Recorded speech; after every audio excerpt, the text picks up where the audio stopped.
welcome to the Town Hall and welcome to the day which is Spirit, Let There Be Light. We hope there is for us all. And we have Rhoda Roberts here to welcome us and to start the day off. And thank you, firstly, to Harry Freeman,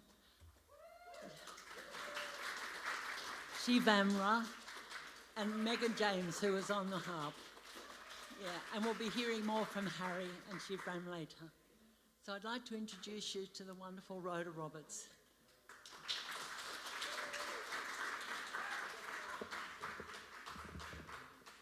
Hi everyone. Jenny, thank you so much, and wonderful music. Thank you. That just filled my soul as I walked into the hall. My name's Rhoda Roberts. I'm a Widjabul Wyabul woman from the Bundjalung territories across the Northern Rivers. Jingalali, Bulagamare, Garama Bar, Garama Nullibar, Jugan Widjabul. It's wonderful to be here on country. This place is very special to our family groups. Nimbin was a place that saw change for us as a living memory from our grandparents. You know, 50 years ago, the world was very different for my grandparents and my parents. And a group of people arrived on their country. And my father said our world would change because there was a different approach to who we were. We were quite invisible in this region. There was a lot of outlawing. People were very frightened of the policies of the time with the continuance of children being taken. So language was whispered, but proudly our family continued that language, and we never lost our language speakers unless they passed away. So it's something that we carry very proudly, and there's a real reclamation now of us using language on a daily basis. But back then, when people arrived and they wanted to sit down side by side. And I can remember my father saying, they're not speaking at you, they're speaking with you, and things will change. And he often used to reflect on the philosophy of our grandfathers and what this land meant to them. And it always came back to the circle. And this was one of the most incredible learnings, was we are side by side, and it's the only way you learn, through intergenerational transmission. So when you sit in the circle and you're side by side, there's no one above you, there's no one below you, there's no one in front of you, and there's no one behind you. So we sit in with equity in that circle. And then when I think of the rituals that occurred 50 years ago, they had assumed that there weren't many Aboriginal people in the region. And of course, we were living on the fringes with our various communities. And so they invited a group, Cookie Yalanji men from the rainforests of northern Queensland, far north Queensland, to come and to dance a corroboree for the opening of Aquarius Festival. And as in our Aboriginal world, serendipity occurred because they were the sons of a beautiful, incredible leader, Pastor Don Brady, who was a very dear friend of Dad and grandfather's. And so when they arrived on country, having been invited by the organisers to dance up country, they immediately went to the custodians. And so they had wonderful conversations with my uncle, my late uncle, Lyle Roberts Jr., who was a language speaker and a lawman, with Dad and everyone else. And so, of course, they did the appropriate call in country. So they called out to be invited onto the boundaries of the Widjabul, and indeed the call back was an invitation to be here, to have safe passage across our lands. And often people saw back then a bit of a smoking, but what they possibly didn't see was the use of the hoop pine. So when you arrive on our borders and we have our call in country, which often came to be known as a welcome to country in a way later in life. But here at the Aquarius Festival 50 years ago, we continued protocol So I think we were really the first in the country to sort of work together and acknowledge that land, waterways and sky country. And so the particular element of the smoking and the leaf transmission is really about, well, it actually makes sense. So in the old ways, of course, when you'd enter someone else's border, you'd come from other countries, so you'd have different smells. And so if you were able to be smoked with widgeable materials and our hoop pine, then you smell like us. So you can travel across our country without disturbing animals who, if they smelt a different scent, would obviously run off into the bush. And I just love that these practices occur within our family. I mean, my fabulous cousin, who was known as Auntie Vivian, her mum and my dad are brother and sister, she continued to make sure those sorts of protocols were continued.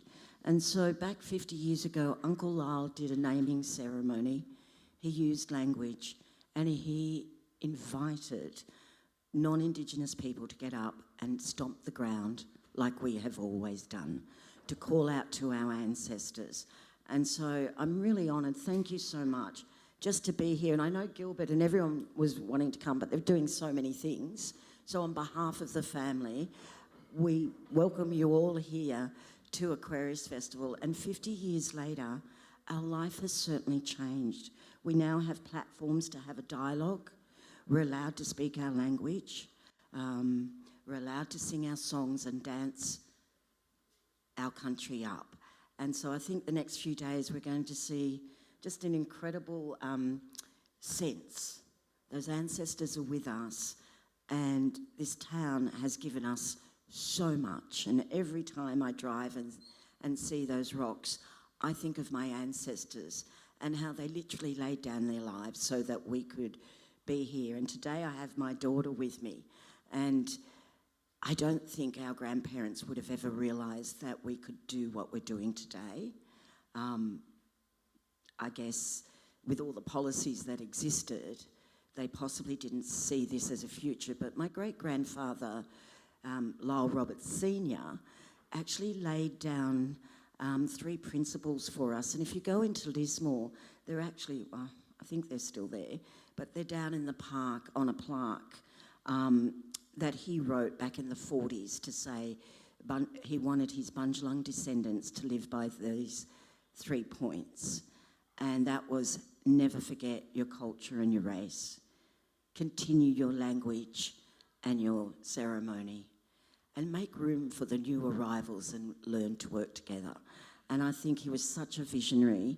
And today, this year of all years, when we're having very uncomfortable conversations about where we go in the future, and we're actually able to show that we have varying different opinions across our communities, but we can have platforms to have those dialogues, is extraordinary. So thank you all so much. Have a wonderful time on Widgeable Wiable Lands. I know you will. And when you go down to any of the creek systems around here, we as women are blessed with the privilege of being water keepers of this region.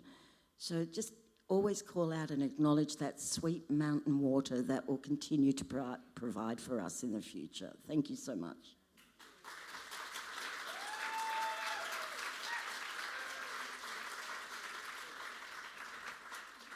Thank you to Rhoda. The Roberts family is very, very dear to our hearts in this town for a lot of reasons, especially Terania Creek. They were right with us and have been in helping to save country. We've done it together and we're very proud of that. So now I would like to introduce Harry Freeman, who was at the original Aquarius Festival. And he's going to play, I think, a couple of tunes that were actually played at the Aquarius Festival by the Dollar Brand Band. So welcome Harry Freeman.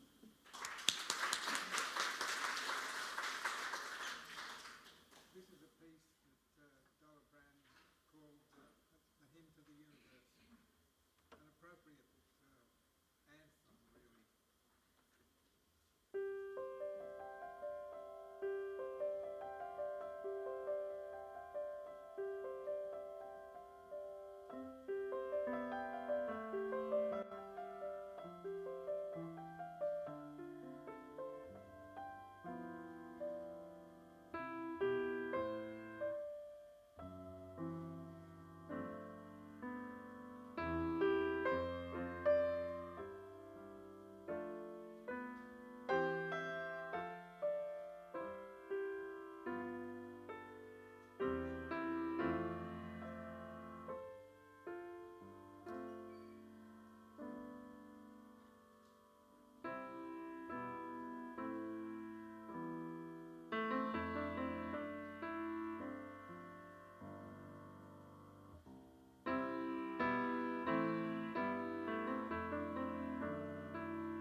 song.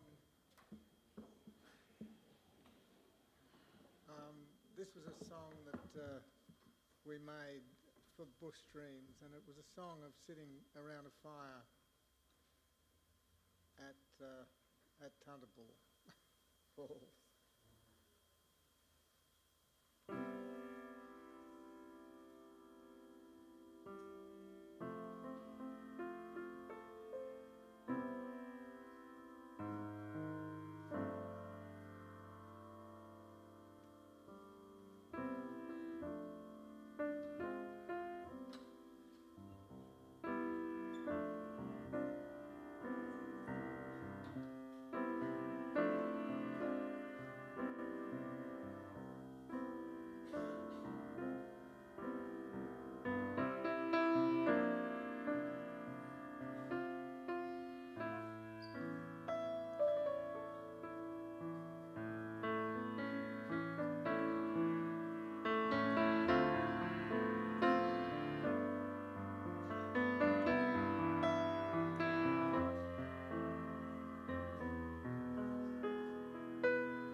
Thanks, folks.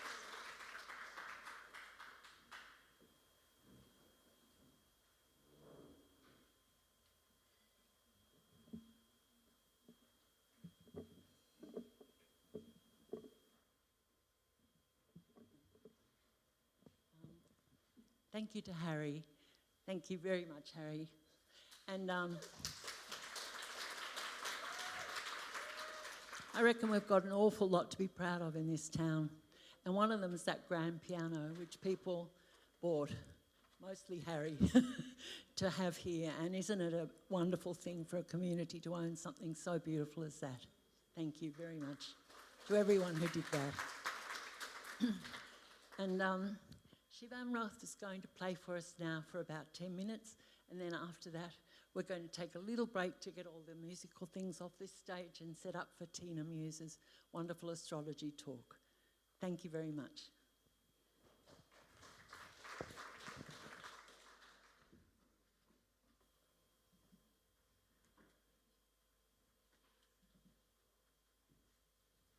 Good morning.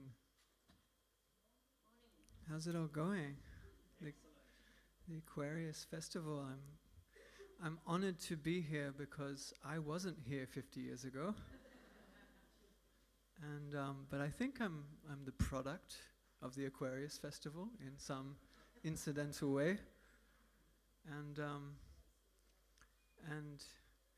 I was requested to come and share music because I've been in the world of Indian classical and spent many years in and out of India learning from masters, and apparently 50 years ago the bowls of Bengal came and performed at the Aquarius Festival. Does anyone remember that? Yes, yes. So the bowls are a kind of like sadhu and a spiritual aesthetic in India that got the full gowns and everything, but they're very eccentric and they're very musical, and they just play music and chant, kind of like the Hare Krishnas, but they play incredible music and very complex and very particular in their own way. And I had the privilege of going to Shanti Niketan just north of Calcutta, because I got a lot of recommendations because of the vibe that I was giving out. Many people said, oh, you should go and share with the Bulls. And so I went and met them and had the privilege of sharing some music with them. So after my request to come and share something, I felt that I would share what I shared to the Bulls of Bengal many years ago. So let's see how we go.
This is my son Satya. The next generation. I'd just like to mention, I've got a few incredible events up and coming in the Shire, and one's with a 8th generation Sarangi maestro from India, who I've had the pleasure of touring with and performing with. Sarangi is the ancient violin, and it's got a lot of strings, and yeah, this guy from India has been a part of a family for 8 generations that are masters of this instrument. So it's an incredible privilege and experience to meet and listen to somebody play this high level of Indian classical music. And if anyone's interested, I've got some little flyers. Just come and approach me, or I'll leave them somewhere at the back there. Thank you so much.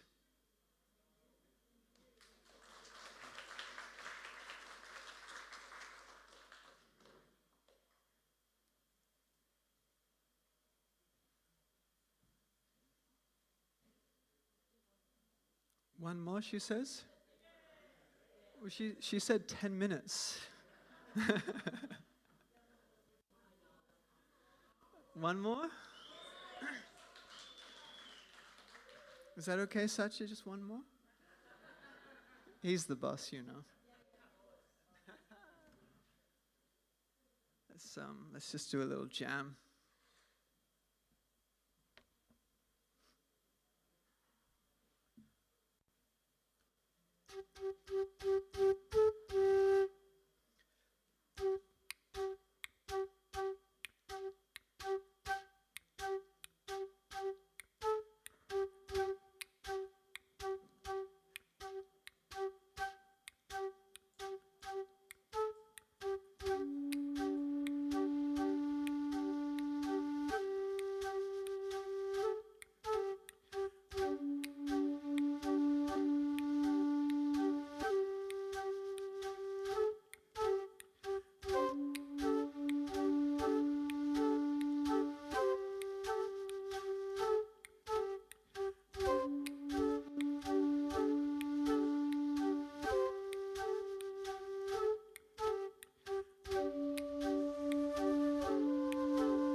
together.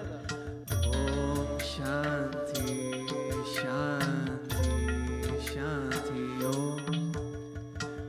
Om Shanti, Shanti, Shanti Om.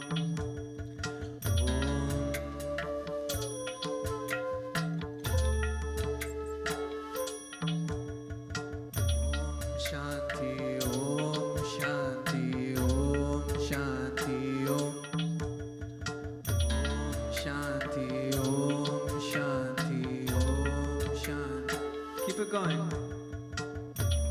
Shanti, Om Shanti. Om Shanti, Om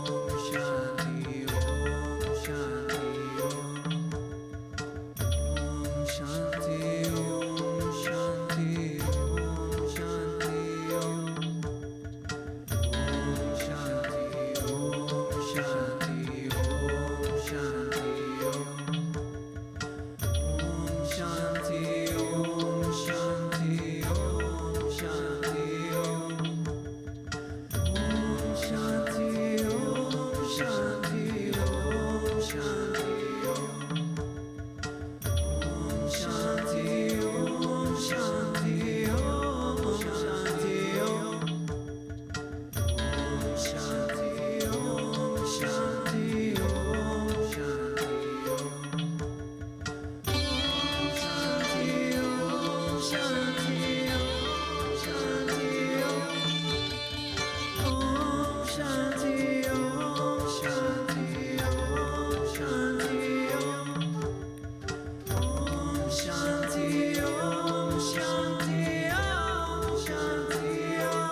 Om Shanti, Om Shanti, Om Shanti, Om. Om Shanti, Om Shanti, Om Shanti.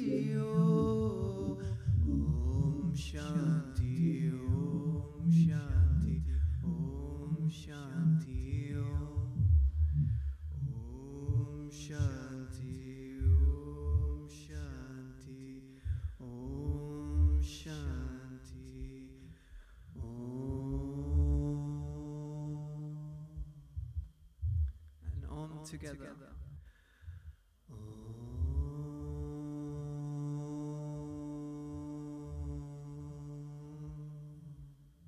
One more time.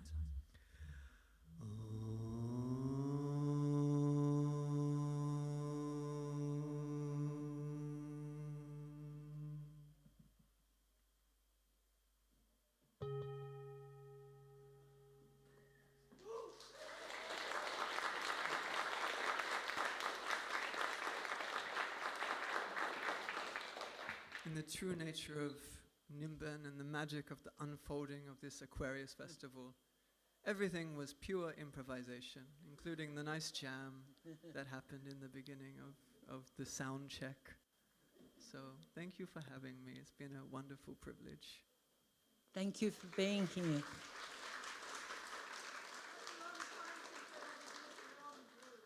And it was even chance that Shivam was here because we only heard a few days before the festival of how wonderful he was, so we just went for it. So here you are. And a really nice tribute to the Balls of Bengal too, because that was such an important part of the first festival as well.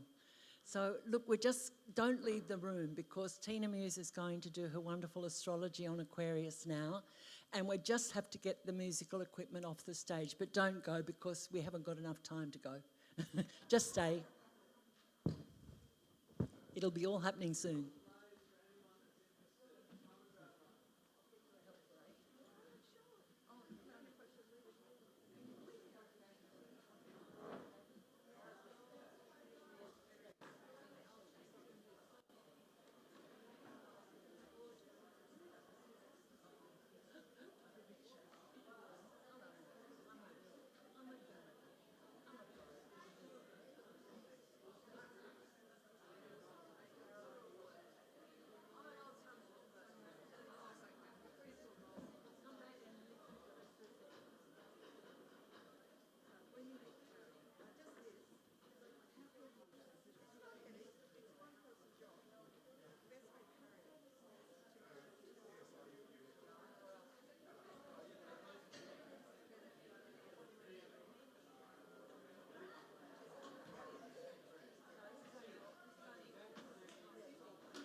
Papa's getting off the stage.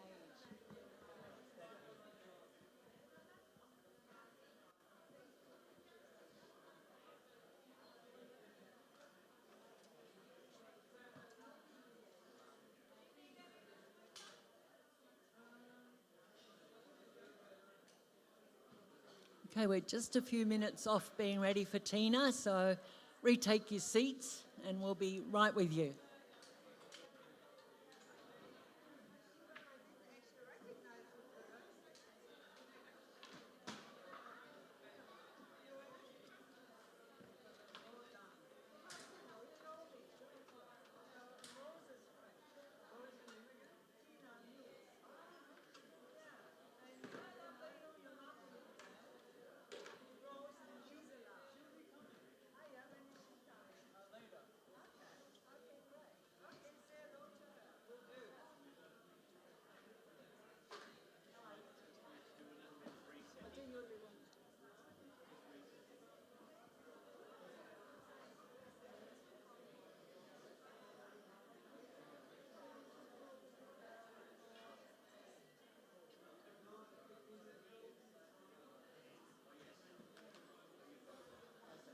Okay, if everybody could retake their seats, we're about to start with Tina Mews.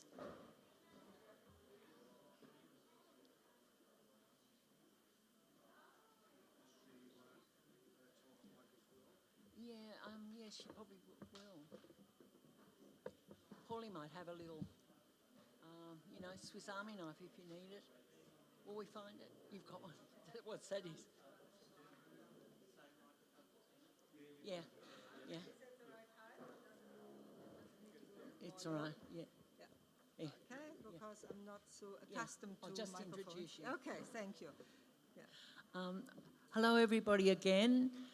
This is Tina Mews, our wonderful Nimbin astrologer, who's going to do a wonderful talk for you today on the astrology of Aquarius and what it means to us all. Good on you, Tina. Hello, everybody, and I want to start my talk with acknowledging the Banjalong people as the traditional owners of the land on which we are meeting today, past, present, and future.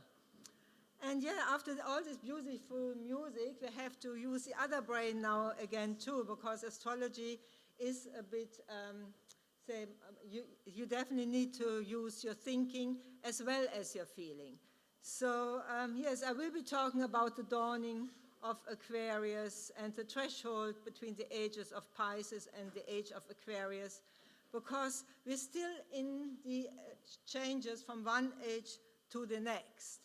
So I have prepared a PowerPoint, and I will not forget, hopefully not forget to shift it as I go. No, it doesn't work. All right.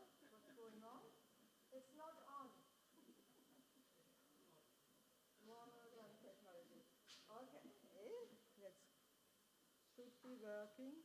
Sorry, I have to.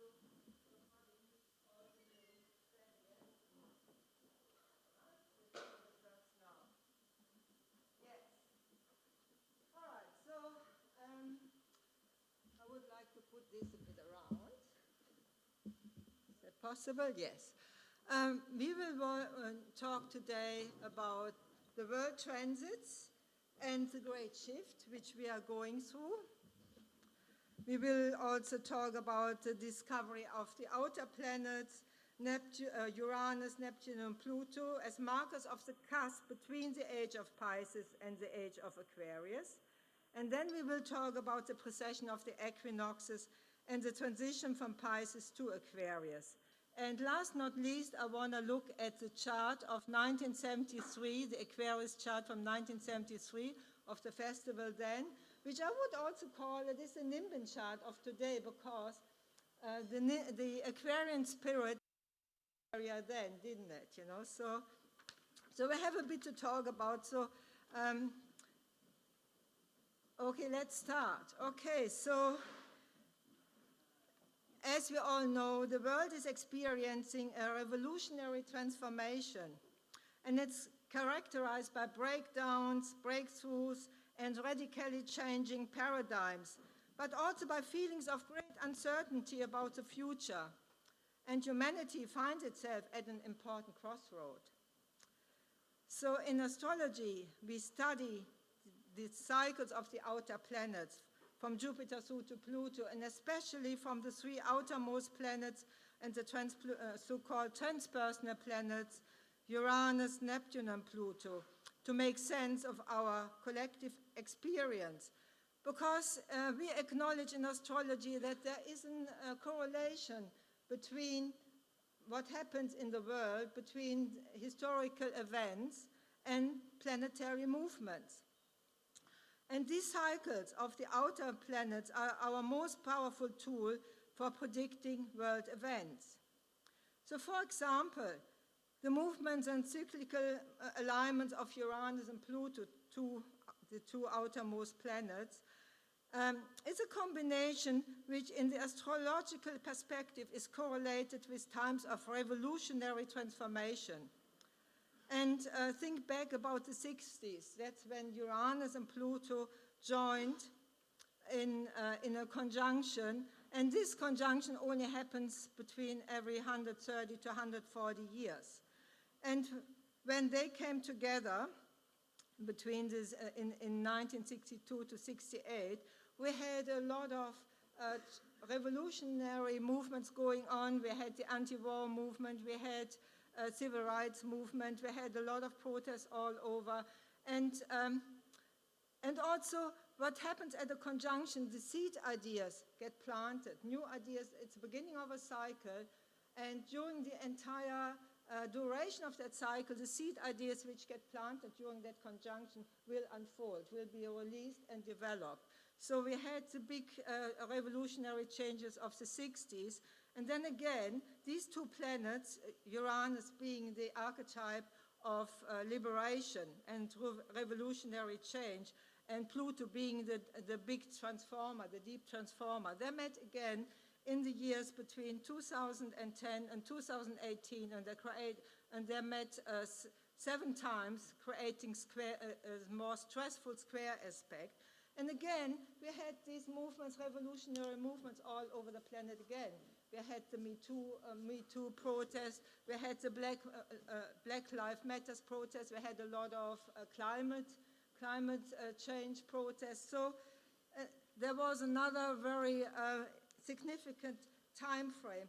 And now we have something to look forward to is that we have between 2025 and 2020 and 2030, these two planets will meet again, but this time in a trine. A trine aspect is more beneficial. That is where energies flow together more easily. So instead of being in a situation where there is so much resistance, we can expect that a lot of those ideas which got planted in the 60s will find manifestation in a much more easier way. So in the current Australian context, we have, for example, The Voice, which we all hope will be accepted in the referendum. And also we can expect changes to the drug laws, where Nimbin has been on the forerunner for helping to come that change along. And also there will be, I think also in that time frame, I can imagine that Australia will become a republic. So with a stronger focus on humanistic and egalitarian principles. So now, why we are talking about it? Because the age of Aquarius doesn't happen in a day. The age of Aquarius is a shift which goes over a long time.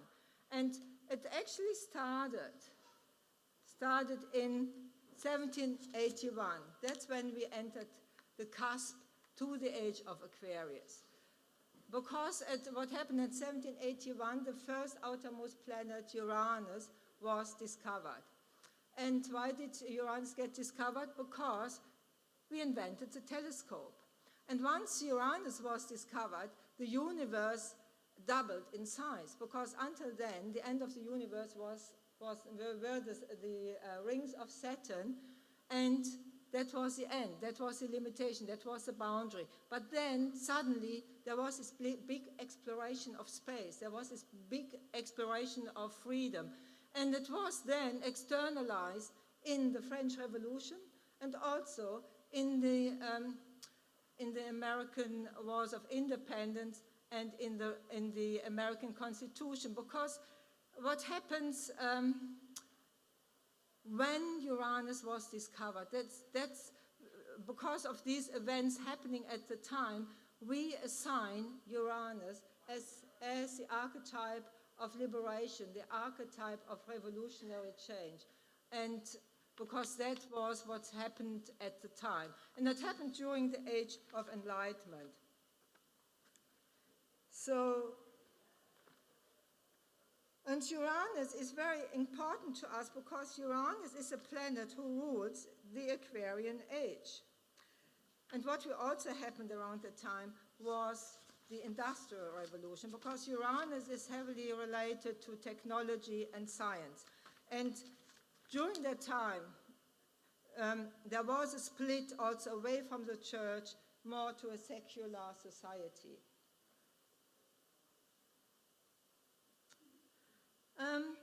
Now we have the transition from the age of Pisces to the age of Aquarius is a shift in consciousness. So the American and French revolutions marked the end of the divine right of kings, queens, and the priesthood that allowed them to believe that they were above the rest of humanity. So in astrology, we regard this period as a quantum leap in consciousness that signifies the beginning of the transition period from the age of Pisces to the age of Aquarius. So since then, we're actually on the cusp.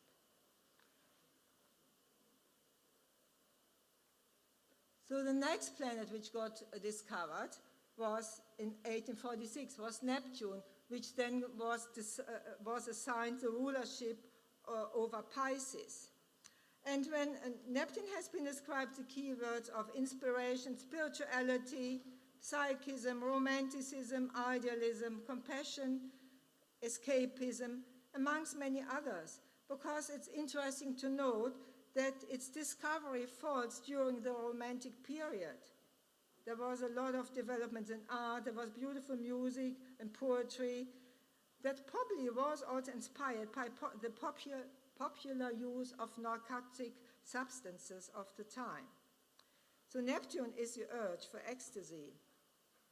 But that was also the time of the Californian and Australian gold rushes, in which thousands of people were gripped by the dream of amassing great personal wealth.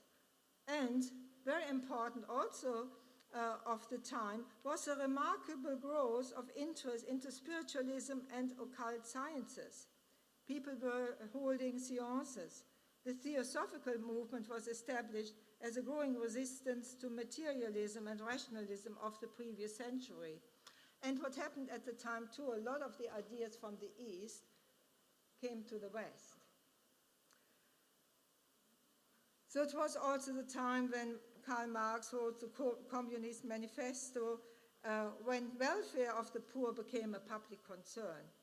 The dream was to create a better world based on social equality, a combination between Piscean and Aquarian ideals.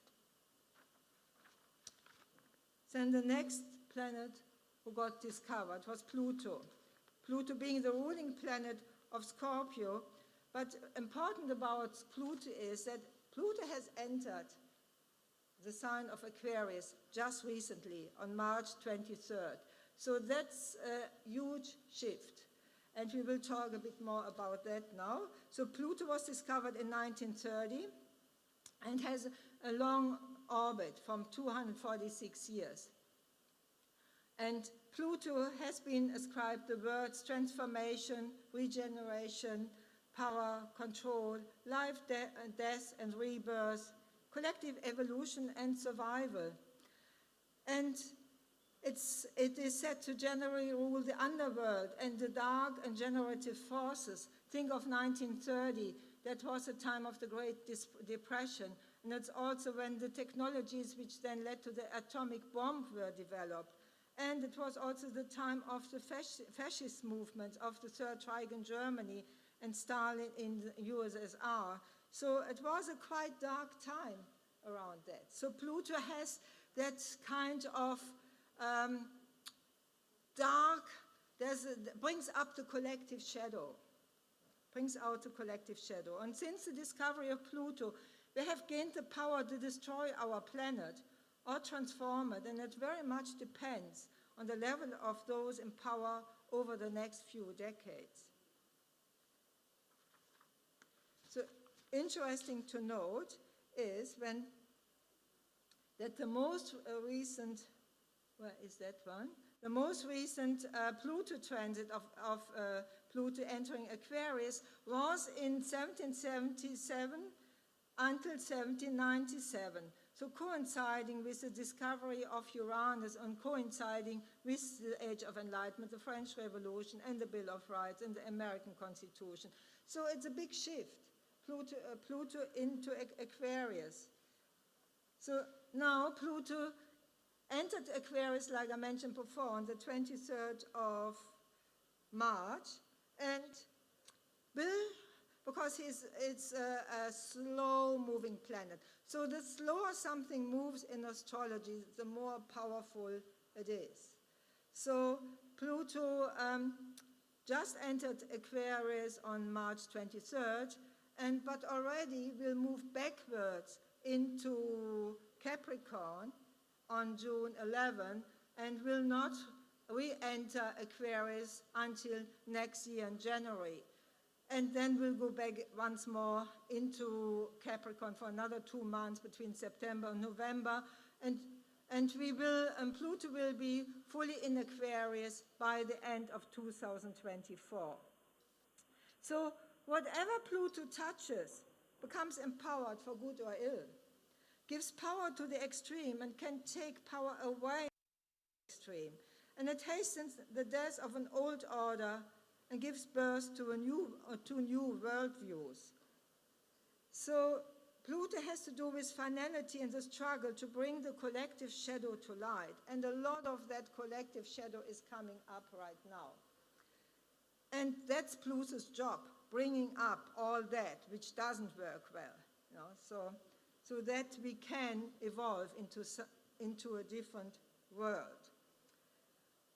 So it marks another quantum leap into the age of Aquarius. It is the birthing of a more progressive, metaphysical and pluralistic culture with new ideas, new themes, and an emphasis on independence, decentralization, emancipation, and networking. A world shaped by scientific breakthroughs. But, as I mentioned before, we are not there yet because we have to do a bit more Pluto in Capricorn yet. And that until November 2024. And Pluto entered Capricorn in 2008. And remember what happened then. We had the GFC. We had the global financial crisis. And then we have witnessed, since then we have witnessed a push towards top-down authoritarian power structures, sophisticated surveillance and ruthless policing, the diminishing of individual rights, and the destruction of many small businesses and institutions, while money and power has been moved to large corporations and to the plutocracy. So there is still more breakdown work to be done. Another banking crisis maybe, a crisis of the British monarchy, all that is probably still happening in the next 12 months. So, or even more, it's more 18 months. So yes, there is still more breakdown to be done because that's what Pluto's job is, which whatever sign Pluto is working, moving through, that's where the breakdown happens. And it has been happening in our institutions a lot. It has been happening in our governments a lot because that's what Pluto, and also including the banking system, that is all what is ruled by Capricorn, while Pluto now moving into Aquarius has to do with different things again. Because think about what happened in March when Pluto entered Aquarius. We suddenly got confronted with the AI AI, you know, so not that AI didn't exist before, but there was suddenly a total emergence of AI on a totally different level. It's called generative AI. So there's a lot of going on now with AI, and that will be our test in the years to come, how to deal with AI, with artificial intelligence. So Pluto is related to our collective power, the work we need to do together. So in Capricorn, Pluto amasses power to put down the law. In Aquarius, Pluto asked, are these old rules really fair? Do these rules still apply, or has society outgrown them? Both signs focus on rules. With Aquarius being an air sign, it's time to open up a discussion about rules and regulations and ultimately reinvent them to reflect the times and humanity's current evolutionary developments. So a lot of those rules and regulations have to change and have to shift. It's time to step back and think about the world that we are creating. Last time around, Pluto in Aquarius stormed the prisons and handed power and resources back to the people. This time, the entry of Pluto in Aquarius, and Pluto being the key to our collective evolution, has coincided with the abrupt emergence of the AI. We are in the process of radically transformation of consciousness for the better of worse. At the moment, Pluto's task is to expose the dark aspects of digitalization. Some say that the quantum leap that humanity is going through is comparable to the time when humans discovered fire, or when Homo sapiens became the dominant hominoid, when there was a shift from Neanderthal to Homo sapiens. So it's huge. It's much bigger than we think it is. It is a huge shift we're going through. So, here is a quote from Charles Eisenstein. As we progress, we uncover the forgotten computational capabilities of our own bodies, our own ecosystems. We find that we are the computer we have been waiting for. The end of AI is a reunion of our intellect and our intuition. So, in many ways, AI is a projection out of our own capacity, of our own brain power. We have given it out, and that's where we have to be careful that it is not taken away from us. We don't want to create a new Frankenstein in some way. Okay, so Pluto in Aquarius times, the birthing of new worldviews. So each time Pluto enters Aquarius, there's a big shift. There is a new worldview emerging. So the second last time Pluto was in Aquarius was in the time of the Renaissance, 1532 to 1552. And that's when the Reformation movement was on, and when the Bible got translated. And suddenly everyone who could read the Bible, because until then it was all in Latin. And then also Copernicus publishes the discovery of heliocentricity, contradicting the belief that the Earth lay at the center of the universe. But his work was still condemned as heresy, and it did take another 100 years for it to be accepted. Then the next cycle of Pluto in Aquarius was from 1777 to 1798, the Age of Enlightenment, when Uranus was discovered, when we had the French Revolution and the abolishment of the French monarchy, the division of state and church. And then we also had the American Bill of Rights, we the people, enshrining of human and civil rights. And we had the Industrial Revolution. And now, from March 2023 to January 2044, because Pluto will spend 20 years in Aquarius, we are moving from the information age to the knowledge age. A new worldview to do with AI. There will be more of space exploration, maybe even space inhabitation. we might be able to extend life expectancies. There's advancement, there will hopefully be the advancements of human rights, a socially oriented smart technology, universal income, etc. But also the fear of technology and what AI may bring. Will AI empower or control us, or both? These are the big questions of the time. All right, so now finally, we come to the precession of the equinoxes and the transition from Pisces to Aquarius. And what does it mean? Now, there's a lot of talk about the precession of the equinox and the age of Aquarius, but who knows what it really means? So what does it mean in technical terms? And that I try to explain now as good as I can. So the ages come about due to the precession of the equinoxes. So we talk about the age of Aquarius and we talk about the age of Pisces, and that has to do with the precession of the equinoxes. Precession means going backwards. So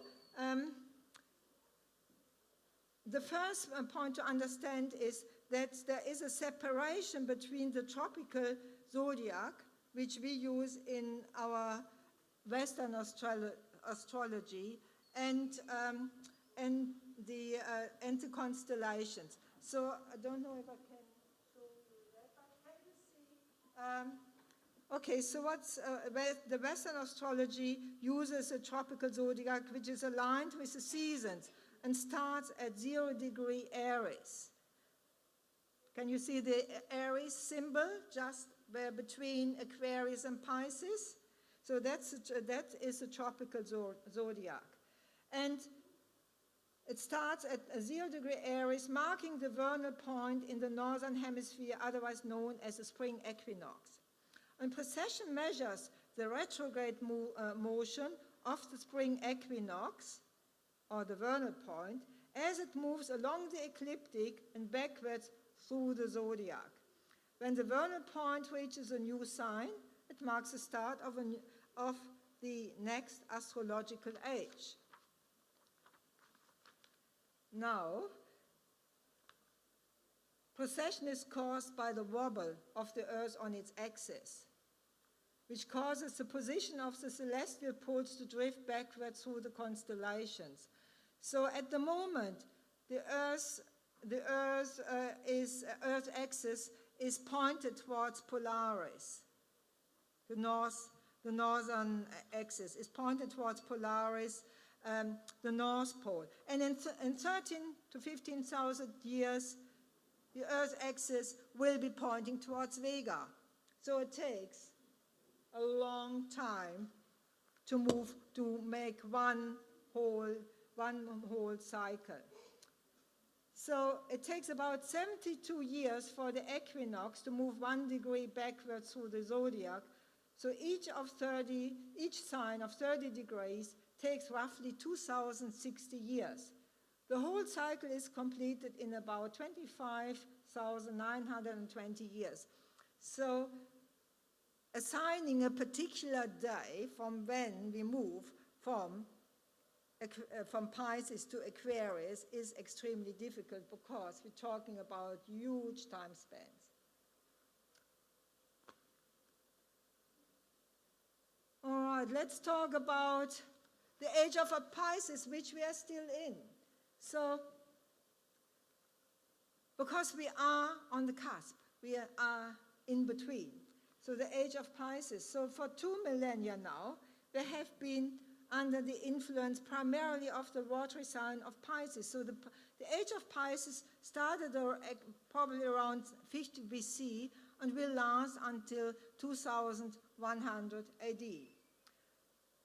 So the beginning is associated with the start of the Christian era. It has been an evolutionary step in humanity to develop a conscience and an inner reflection, a soul field, which happened during the age of Pisces. So the manifestations of the Piscean age include the rise of world religions. For example, Christianity is centering primarily on the symbols of water, baptism, walking on water, changing water into wine, fishermen, and so forth. So on the downside, there has been also persecution, dogmatism, religious intolerance, and many religious wars. The crucifixion as a seed image contains both the best and worst of the Piscean legacy. Suffering and guilt were synonymous with spirituality. In a more positive sense, Pisces symbolically relates to the transcendence of the ego and the surrender of personal interest in service of a higher ideal. So the Piscean age has been immensely artistic and produced countless works of fantastic music, architecture, and painting to express the inner world of emotionality and the richness of the soul. So domes and cathedrals were built to symbolize and give access to the inner cosmos.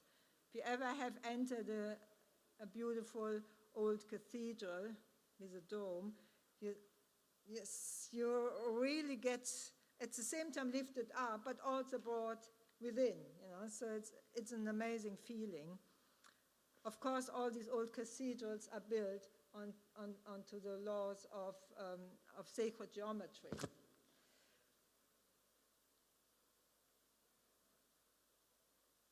So during the age of Pisces, the feeling of compassion, kindness, and sacrifice for an ideal or others was introduced. Because before the age of Pisces, we had the Roman era, and that was the notion of charity, forgiveness, and empathy. They were not really there yet. We didn't have that yet in our evolutionary context. We didn't learn that yet. It was not there yet. So that's what we learned during the age of Pisces: to develop a soul, to develop compassion, and to develop the ability of unconditional love. And of course, we're still going towards living the ideal of unconditional love, but the seed has been planted. And of course, once we enter the age of Aquarius, we still have to bring all that with us. It doesn't end then. It's not like we leave that then behind. It's part of our human development. So now we come to the age of Aquarius. So the age of Aquarius, which is an air sign, symbolizes a time of discovery, innovation, and progress. It represents the thirst for change and the longing for a better future. And I should have put there, because we say that each age goes about 2,160 years. So if it starts in 2,100, it will go all the way to 4,260. So it's a long time ahead. So the age of Aquarius is also, it represents a thirst for change and longing for a better future. Aquarius speaks of humanitarian ideals, cooperation, solidarity. It holds the realms of the personal and collective mind, the searching and sharing of information, and the fight for personal and intellectual freedom. So here we have Hebe, the cupbearer, who pours out the food of the gods, ambrosia, the elixir of immortality, to do with consciousness and the eternal world of ideas, the birthplace of all forms of archetypes. Of course, what is immortal? The consciousness is immortal. What does Aquarius stand for? In the Aquarius stage, we learn how to interconnect with the whole without losing our sense of self as an individual. It is a mental sign. So it's about communication, connecting, and networking, which are key ingredients of the Aquarian age. Aquarius stands for the power of the group, of like-minded souls, group activism, and cooperation between individuals. Instead of top-down rule, Aquarius inspired grassroots efforts and a democratic emphasis. We the people is the slogan. Aquarius focus on the common man or women acting together for a greater cause. And it stands for spirit of freedom and rebellion, social change and revolution. Aquarius is a sign of science and technology and cutting-edge innovations. including space exploration, because Uranus was the ruler of Aquarius, was the old sky god. The shift from Pisces to Aquarius signifies the transition from a religious era to a more secular one, ideologies instead of religions. Aquarius appreciates individual differences of cultures, is emotionally detached, friend rather than family-oriented. So what then about spirituality in the age of Aquarius? The age of Pisces defines a time when human beings engage more than ever in the matters of soul, the ideas of human transcendence, dissolution of the self, and connection to a higher ideal consolidated in the collective belief systems. It has been the age of the great world religions and religious leaders. The age of Aquarius is the age of unity consciousness. It does not need religious leaders anymore. Everyone has to find their own path. Solidarity, participation by free will instead of sacrificing oneself for an ideal is required. Individuals go on their own journey of discovering and owning their spirituality. Insights about the connections between matter and consciousness could bring about a spiritual renaissance. Pisces in its darker form can lead to loss of the sense of reality, self-destruction, escapism, religious fanatism, and intolerance. Aquarius can be very cold, emotionally detached, and super-rational.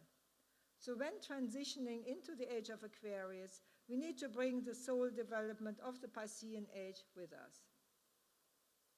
And the question is, when does the Aquarian age begin? An age doesn't begin on a single day or year, but unfolds gradually over many years or even centuries, exerting its influence in pronounced pulses and waves, like the incoming tide. We entered the cusp between Pisces and Aquarians since the discovery of Uranus in 1781, coinciding with the revolutions and paradigm shifts of that period.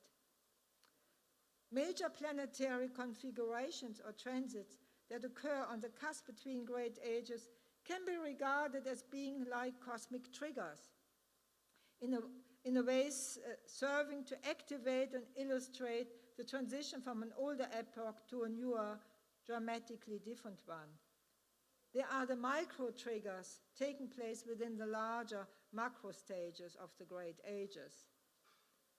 The cultural manifestations of the 60s and the Uranus-Pluto conjunction, Uranus being the ruler of Aquarius, can be seen as a period of birthing seed ideas that have to do with civil rights and a more humane society that are still finding their forms of expression. Another micro-trigger were the revolutionary movements of 2010 to 2018, when Uranus and Pluto formed a square aspect, and these seed ideas were tested.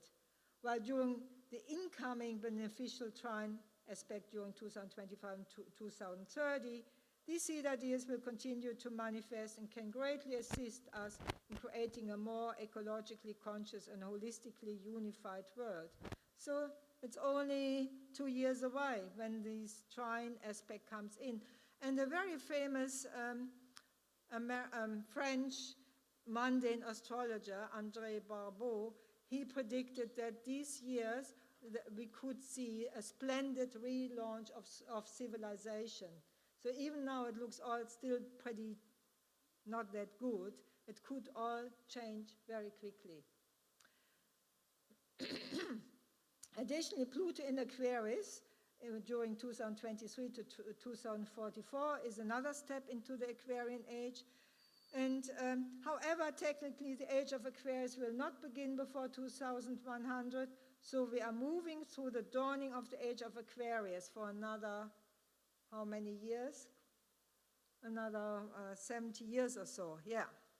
So, and also there's another really nice conjunction coming up next year, which actually starts already getting into alignment from this week Thursday, when Jupiter moves into Taurus on May 17th and will align with Uranus, the ruler of Aquarius, next year in April, but by being already in the same sign, because Uranus is already in Taurus since 2018, that kind of conjunction is already starting to influence us. So, so next year could be very exciting.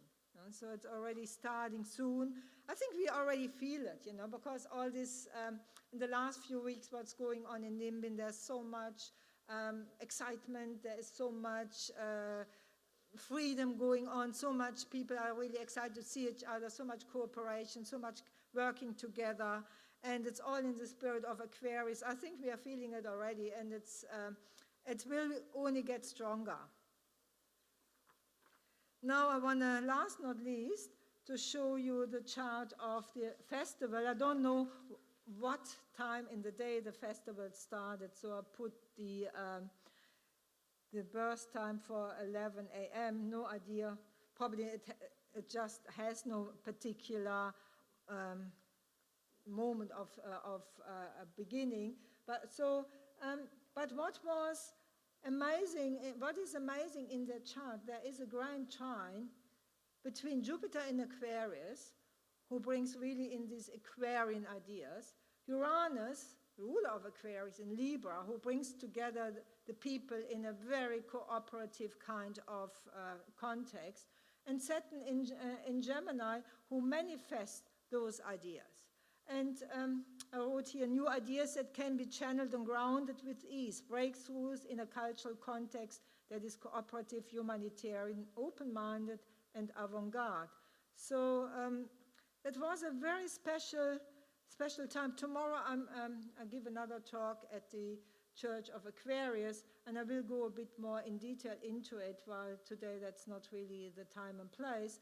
So yes, it is a really, I don't know if somebody chose that day and asked an astrologer, but because it was an extremely auspicious day, because on that day, May 12, 1973, the transit between Saturn trining Uranus was exact. And it's not happening very often. That is actually an aspect which happens in average every 20 years, that they are in trine. And, but that there is a grand trine between Jupiter, Saturn, and Uranus that only occurred once in the 20th century, and namely during April to July 1973. And we won't have a trine like that again before before 2047. So that has been very special, and I think that kind of impulse which Nimbin received around that time was so powerful that it has really also manifested, and it's still here. Nimbin is still here 50 years later and doing well, and there's new generations coming in. It's not only the oldies from then. There are a lot of young people who carry the next generation, who carry the idea forwards. So yes, it has been very special, and it has been very powerful, and it's still here, which is great. And also now, 50 years later, that chart from then receives what we call the Chiron return. It's actually a great time for healing what hasn't been healed since then. So it's a very special time to be here at the moment. So tomorrow, I have a few pictures here of the time, but we have all these beautiful photographs around. Anyway, this beautiful exhibition. I put also that computer image in, because 1973 was also the year when the first personal computer was developed. So Aquarius is a quite, scientific, cutting-edge thinking sign. It's not as romantic as Pisces. So Aquarius is not romantic by itself. Then if somebody is Aquarius and is romantic, they have probably a lot of planets in Pisces as well. Pisces is more the romantic sign. Aquarius is more scientific and interested in in also, yeah, it's more about consciousness.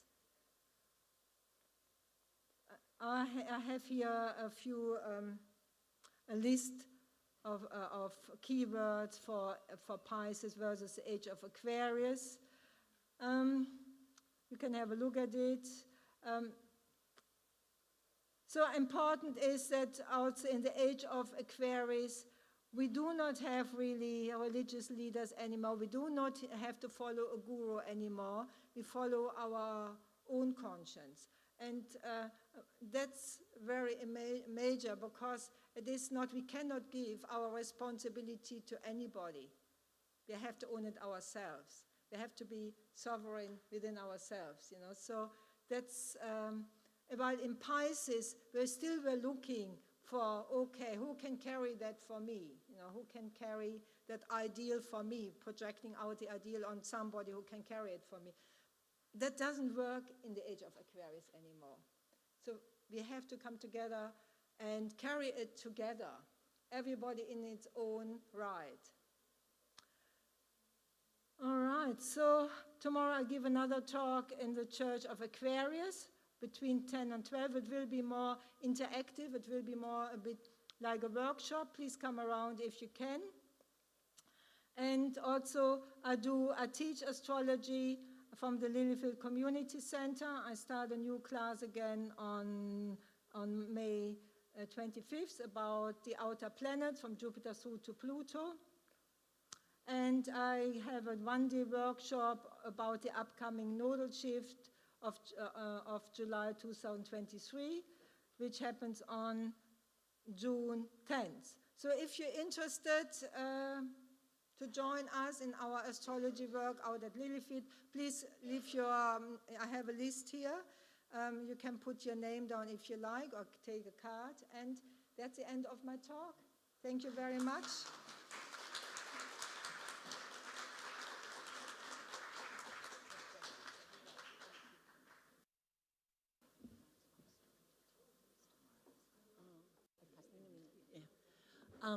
Hi, we're just going to set up for, and thank you, Tina. Wasn't that fantastic? Thank you.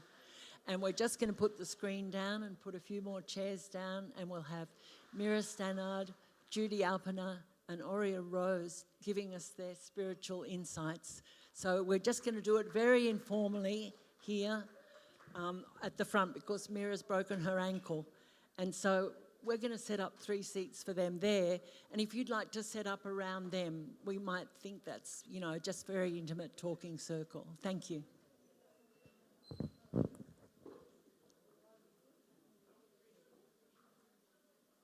And also tomorrow, if you're ready for more astrology, I'm going to give a talk at 3 p.m. in the Church of Aquarius. A little bit more controversial probably than Tina's, which was wonderful. Thank you.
going to try.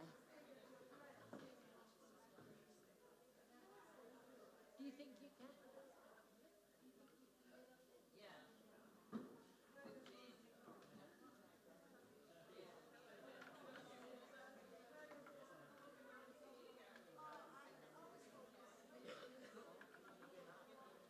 Jane's going to help me. She's just going to... No, I'm not expecting it. To... Yeah. I think one on each side. Jen or But Jane Judy. is used to... Jane's good. Oh, no, Martha stopped her. She won't stop Bobby, talking. you're a good strong boy. Under Mira's other arm. No, I'm not All sure right, that's the okay. way. No, Jane, we need you, darling. Oh, no, we don't need you. We had stronger...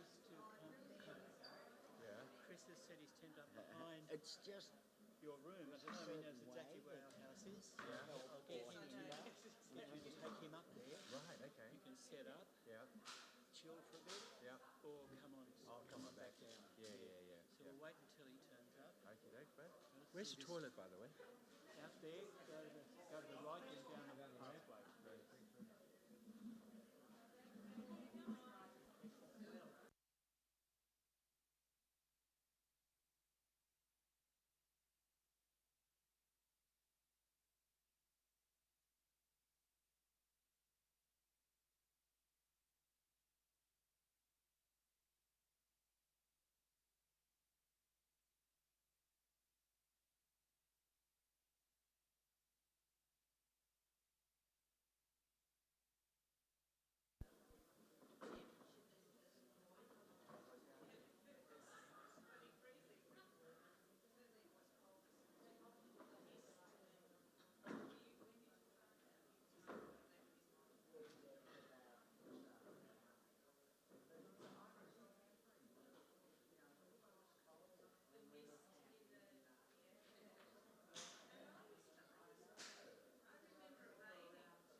Question and answers, and it doesn't have to be very long or anything. Yeah, It can just yeah. be as personal or as little or as big as you like. Yeah, questions are pretty easy. And then questions, yes. Yeah. You can get people to start if you want.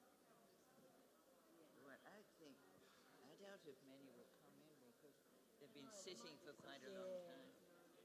Yeah, so it's a bit ambitious, I think. Do you want Aurelia here now? Yes. Yes. When you're ready. Okay, if everybody could take their seats, we're nearly ready to go. I think Lewis is ready. I'll just check.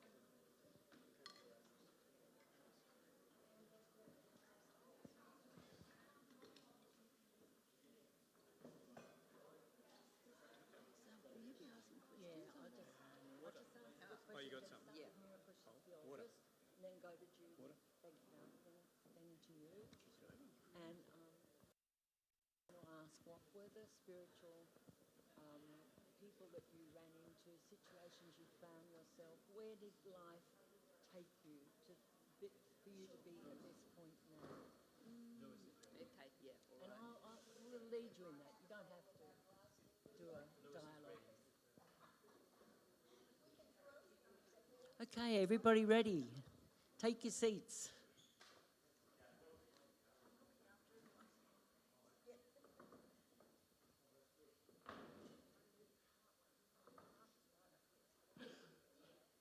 I know it's been a lot of sitting this morning, but this will be worth it. And I'd like to introduce you to Arelai Rose and to Mira Stannard and to Judy Arpana, three very special people. Mira was the original midwife in Nimbin and delivered many, many babies here. And she was at the Aquarius Festival, and she and her partner, Tanzan, who's now passed on, lived in a tree. So we're very lucky to have her here. And Judy Arpana was also at the Aquarius Festival and brought many, many of her wonderful insights to it and has learnt and moved on from that amazingly to be here today.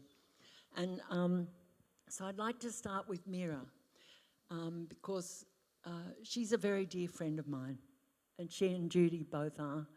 And I don't know you very well yet, but Mira was the midwife, and when she started here, people were just very brave about wanting home birth, and they didn't want to have their babies in hospital. And they said to Mira, well, I know you haven't learnt midwifery, but here we are. If you don't help us have our babies, we're just going to have them anyway under a tree. So Mira started her journey, which has gone to pretty much this day, in delivering babies, and a spiritual journey which took her all over the world. And I just want her to begin with this and tell us about how her spiritual journey started from that Aquarius Festival and where it took her, that led her to this point in her life at 85. Thank you, Jenny, darling Jenny, and Paulie. Got to speak right into it. Right into it. Do you hear now? Yes. Is that better? Okay. Oh, the Aquarius Festival. What an incredible experience. I had, like most people, a child of the 60s and drugs and psychedelia and rock and roll and sex and everything. But also at the same time, of my very indulgent lifestyle, there was this feeling of freedom and love, and my intuition became very strong. So when I started, Tanzan and I were healers at the center, at a festival. Carl James had built us a beautiful healing space, on bamboo shaped like a lotus, and we spent a lot of time looking after people who were having bad trips and other things like that. And we lived in an old tree, which was quite special.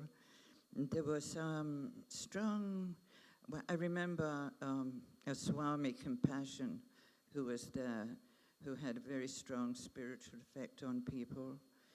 And slowly, as we lived here, we didn't ever leave the festival, really. We went back and left our respective spouses and came back.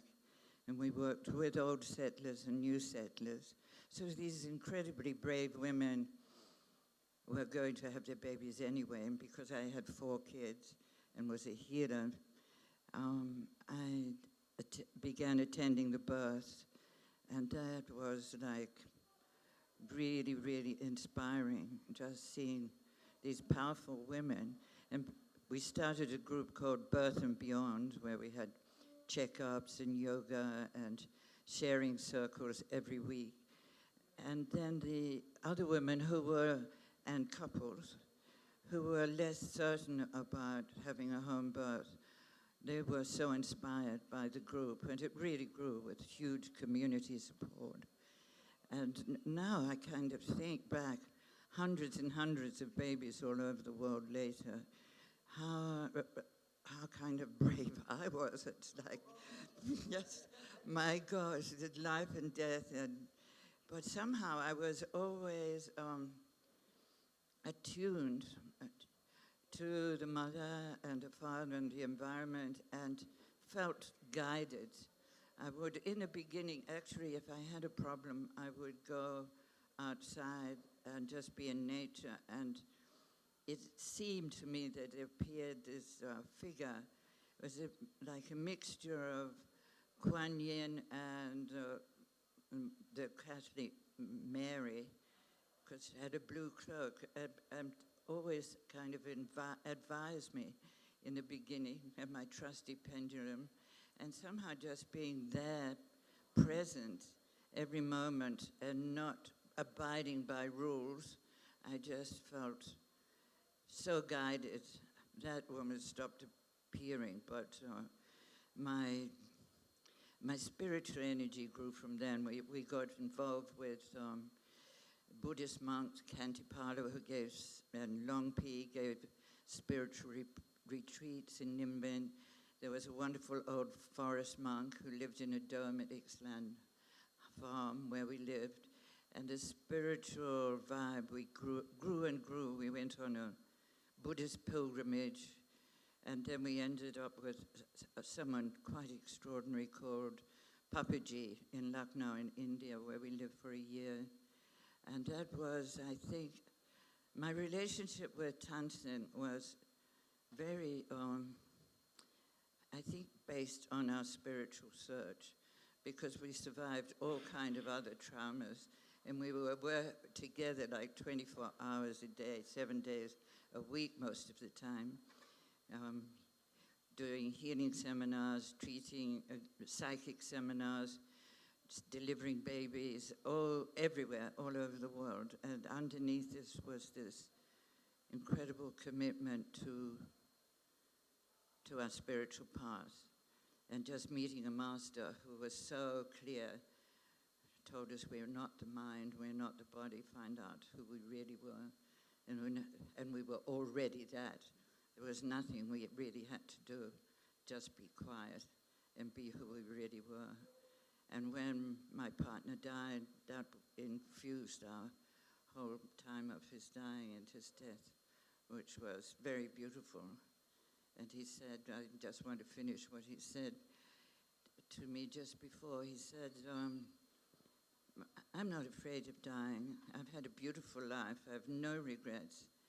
Just leaving you is the problem. And every morning we would wake in the morning next to each other in bed, holding hands, just thanking the universe for another day together. So I'm very grateful for being in touch with spirit and being guided by spirit. And I feel so grateful for everything. And I hope I haven't taken too long. No, not at all. Thank you, Mira.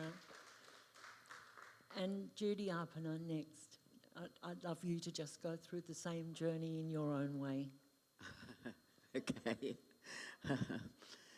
Where to start?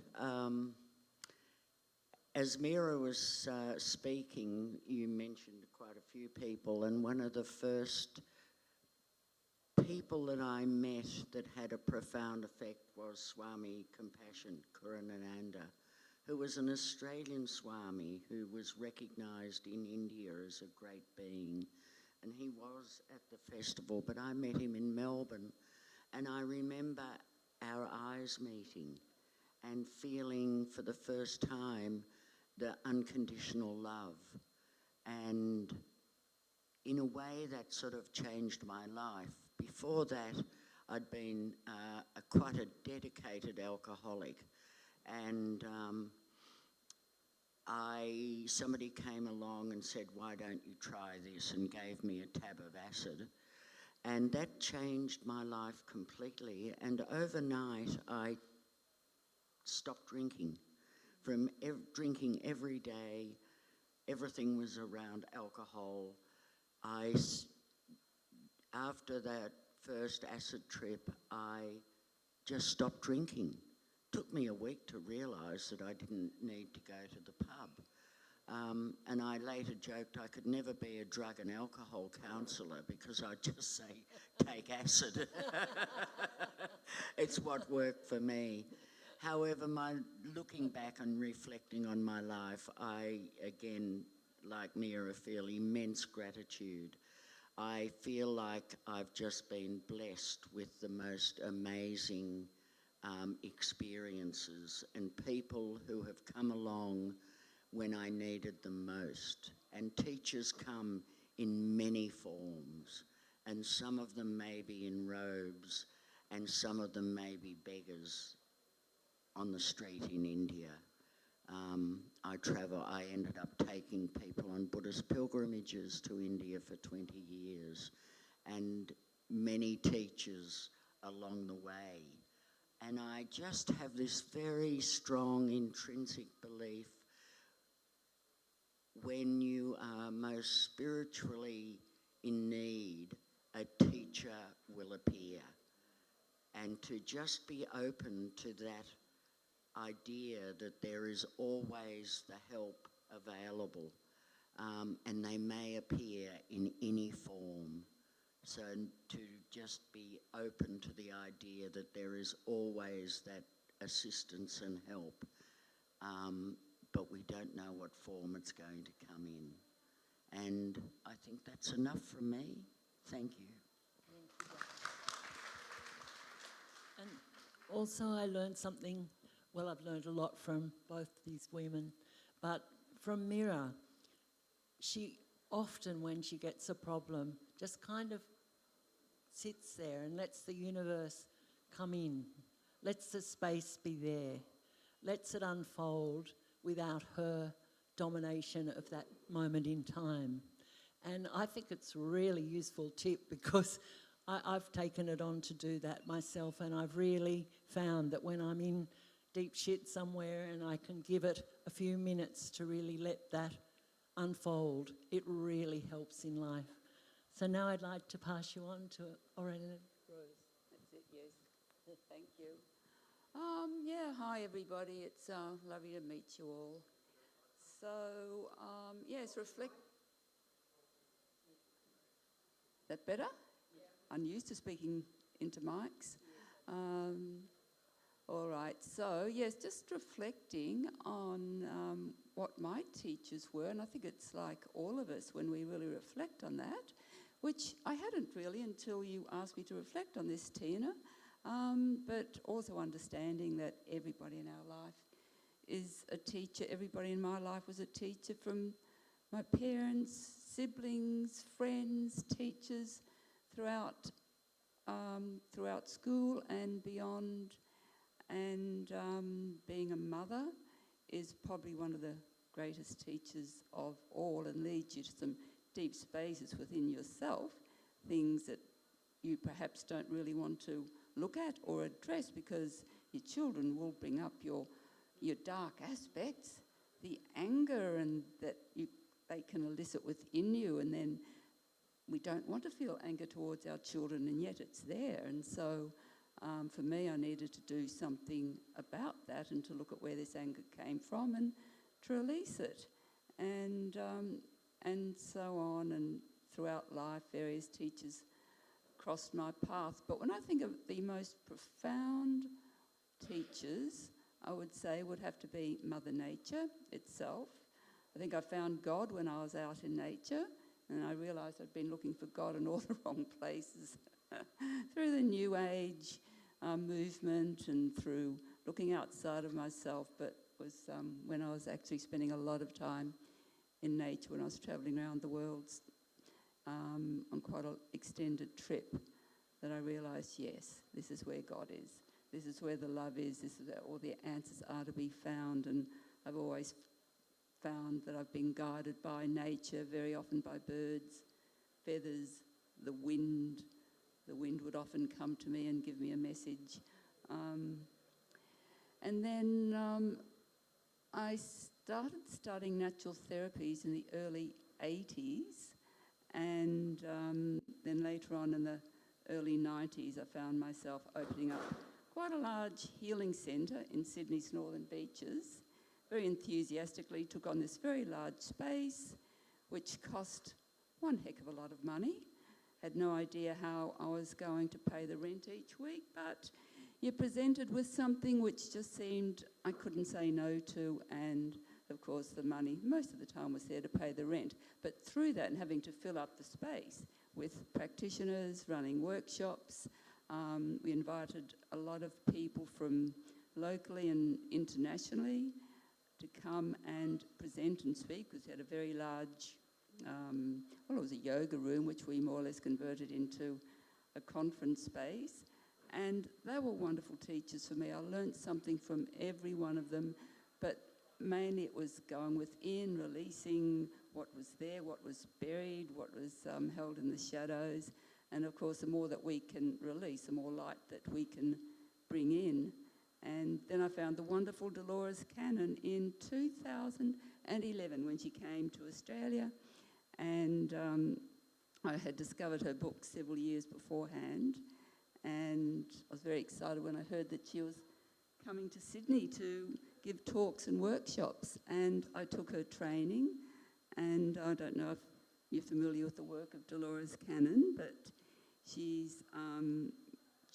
developed a technique which is called QHHT, Quantum Healing Hypnotherapy Technique, which I practice. And in that process, through hypnotherapy, a person is connected to their higher self. And the higher self is there and is there to answer everybody's questions, whatever questions they might bring, and more or less anything, absolutely anything can be asked. And the answers are all there. Spirit has the answers to everything. And listening to Tina Mews and just speaking about AI, yes, it's true. We are much, much smarter than any AI. And I believe once we all understand that, and once we all understand how powerful we are and all knowledge is available to us, we can create whatever it is we wish to create. Then I believe AI, there won't be a need for it anymore. But it's here to wake us up and to teach us and perhaps show us the way to where true knowledge and power really comes from.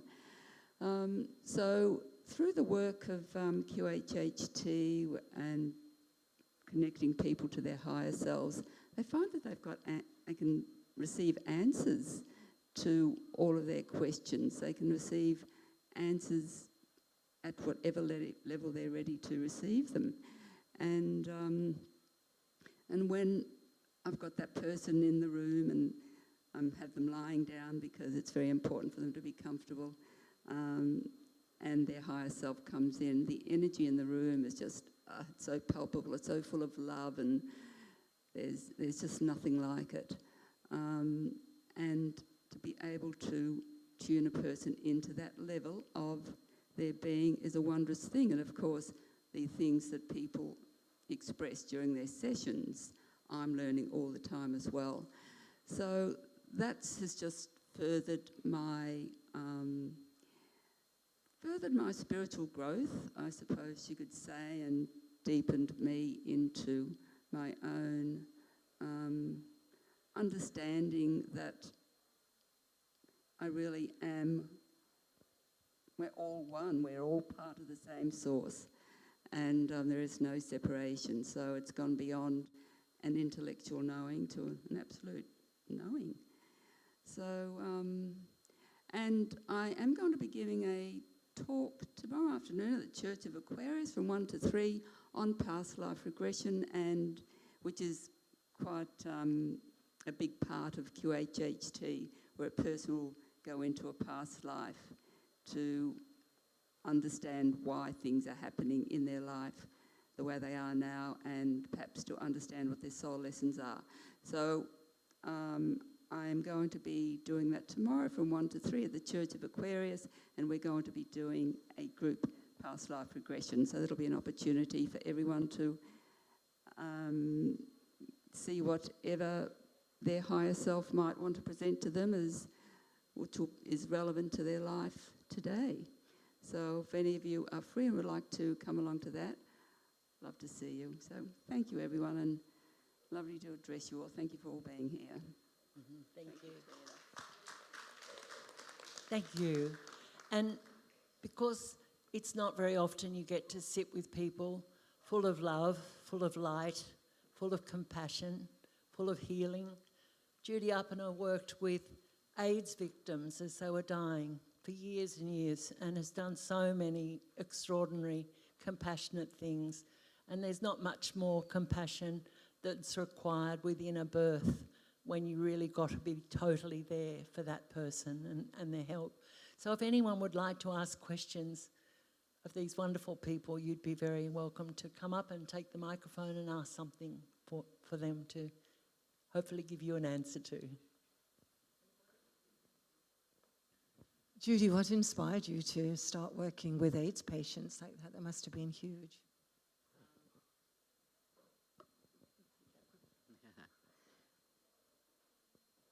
It was late 80s. Just to refer to past life, if I have a past life, you know, it's a good each way bet, I think I might have been a leper. However, because I have learnt from lepers in this life and have a particular soft spot. And in the late 80s, somebody came up to Lismore, a doctor, and said AIDS had already started but was seen to be a sort of a city gay disease. And she did an interview with the local newspaper that said, believe it or not, you know, you need to face it, this is going to affect all of us.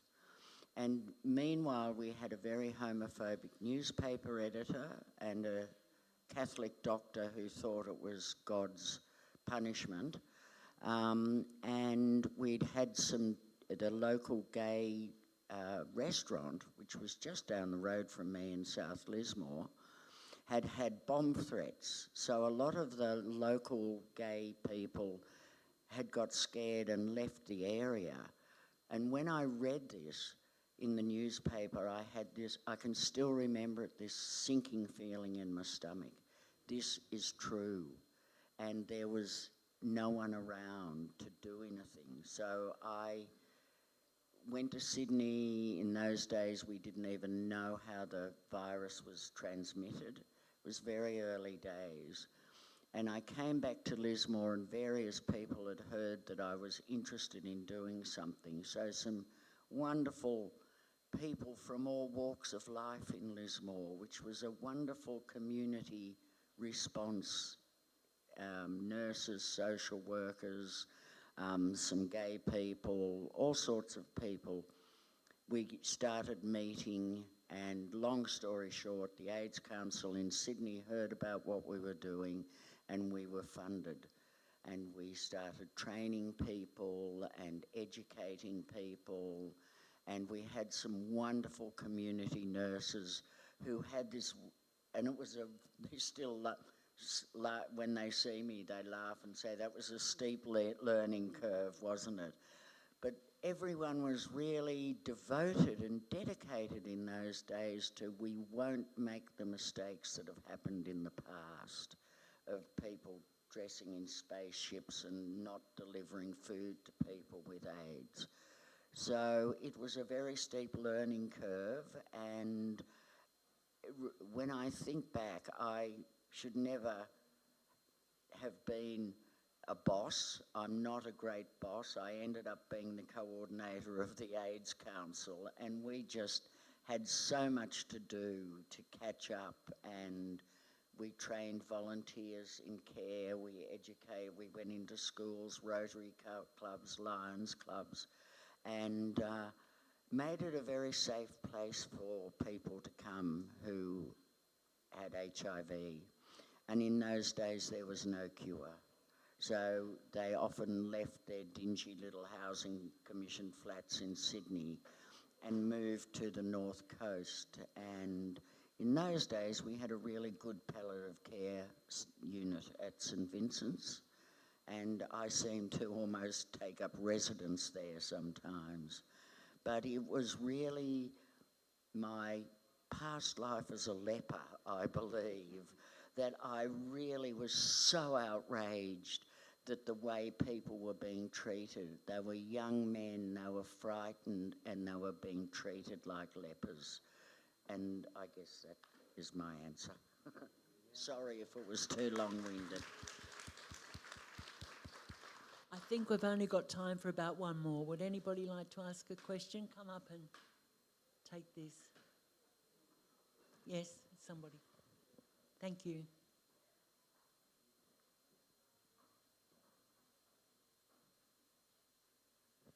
Spirituality seems to be embedded in day-to-day life here in Nimbin, Northern Rivers, and the whole region. more so than other parts of Australia. Why is it that it is so in your face here? Why is it such a significant part of life? Is it because of the Aquarius Festival or the natural environment or the dreaming in the area? What other factors could be involved? Well, I shall. I do believe it is the land. This land is very, very powerful. It's very, very sacred. We've got the beautiful mountains and the streams and the water. And there's a very, very powerful energy in the land. And so I believe the Aquarius Festival, it needed to happen here. It brought people, that the land drew the people in. And so those people were already, their spirit was alive or ready to be brought alive. And so they have been bringing in more light from the land, giving back to the land. So I think it's a beautiful symbiotic relationship. The land, yes, it's powerful and it's very powerful, very beautiful, but it needs the people here as well. We're not separate. So, yeah, that's the way that I see it. Anyone else? Oh, gosh. In the beginning here was so beautiful, and it's so much more beautiful now. When you drive in from Lismore to Nimbin in the early days, all you would see were the dead trees everywhere. And, you know, they'd been cut up, and now you don't see that anymore. It's just green everywhere. And the thing was, I think that was so exciting, was I guess sometimes we threw the baby out with the bathwater, but everything was alternative. So we lived in teepees and trees and tents, and I've lived in a piggery, and I've lived in, cow bales with no running water, electricity, by creeks. It was just like, and, dreams of great vegetable gardens without much understanding of the nature of the soil and the disappointment, and then, learning as we went. It was originally a learning, that festival. Yes, gosh, everywhere. I've been out on the whaleboats looking back at the land, and it's so mystical and magical from the water all the way along the north coast. Just the land and the spirits and the increasing appreciation of the indigenous values has made it a very, very special place. And it's also attracted a lot of negativity at times when the hard drugs came and things, because it was like an Eden before that. So there have been, it's yin and yang, a lot of confrontation of our own darkness. But the light, let the light shine in. It was always about the light, the sunshine, all the songs. I don't think that energy has changed, even despite everything else. Yeah. Do you want to say anything? Yes, and we get the first light in Australia. So that makes a difference. Let the light shine in first here. Okay, I think if anyone doesn't have another question, that's it. And please feel free to talk to these fantastic women. And please give them a great round of applause for being such fabulous people. Yeah, it's tomorrow, isn't it? And Mira will be down in the Bush Theatre tomorrow from 2 until 5. And they're doing a home birth circle with all the people that have been involved with home birth in the area, all the stories. We're going to show the film that Paul and I made called Birth and Beyond for $80 back in 1980. And it'll be a great day, and we're really hoping that a lot of you will come along and hear those stories too. And thank you for coming today. And next is Peter. Peter over here is going to give a talk about his lovely photographs. So if anyone would like to stay, he's going to do it from his exhibition, which is just fantastic. Yes, you'll have to come over. But thank these women once again.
There is a mic. Kezia.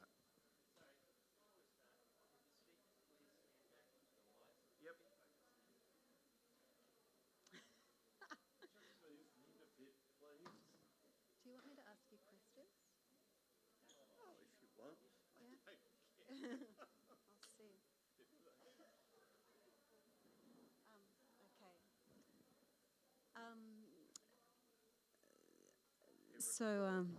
Okay. Okay.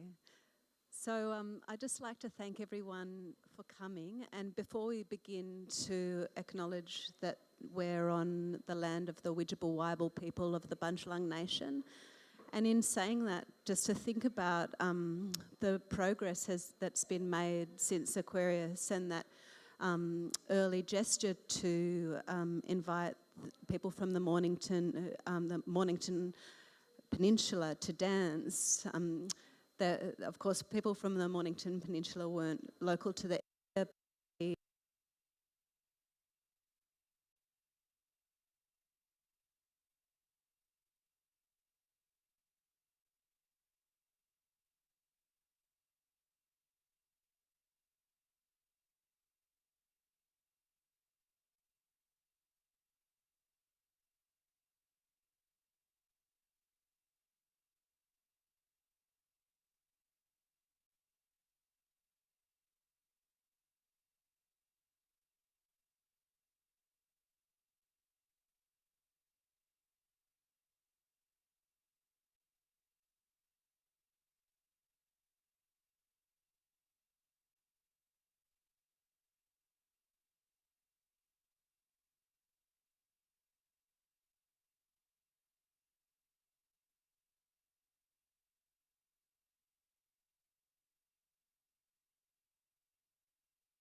just special to us, and such an honour that we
on their country, they looked forward.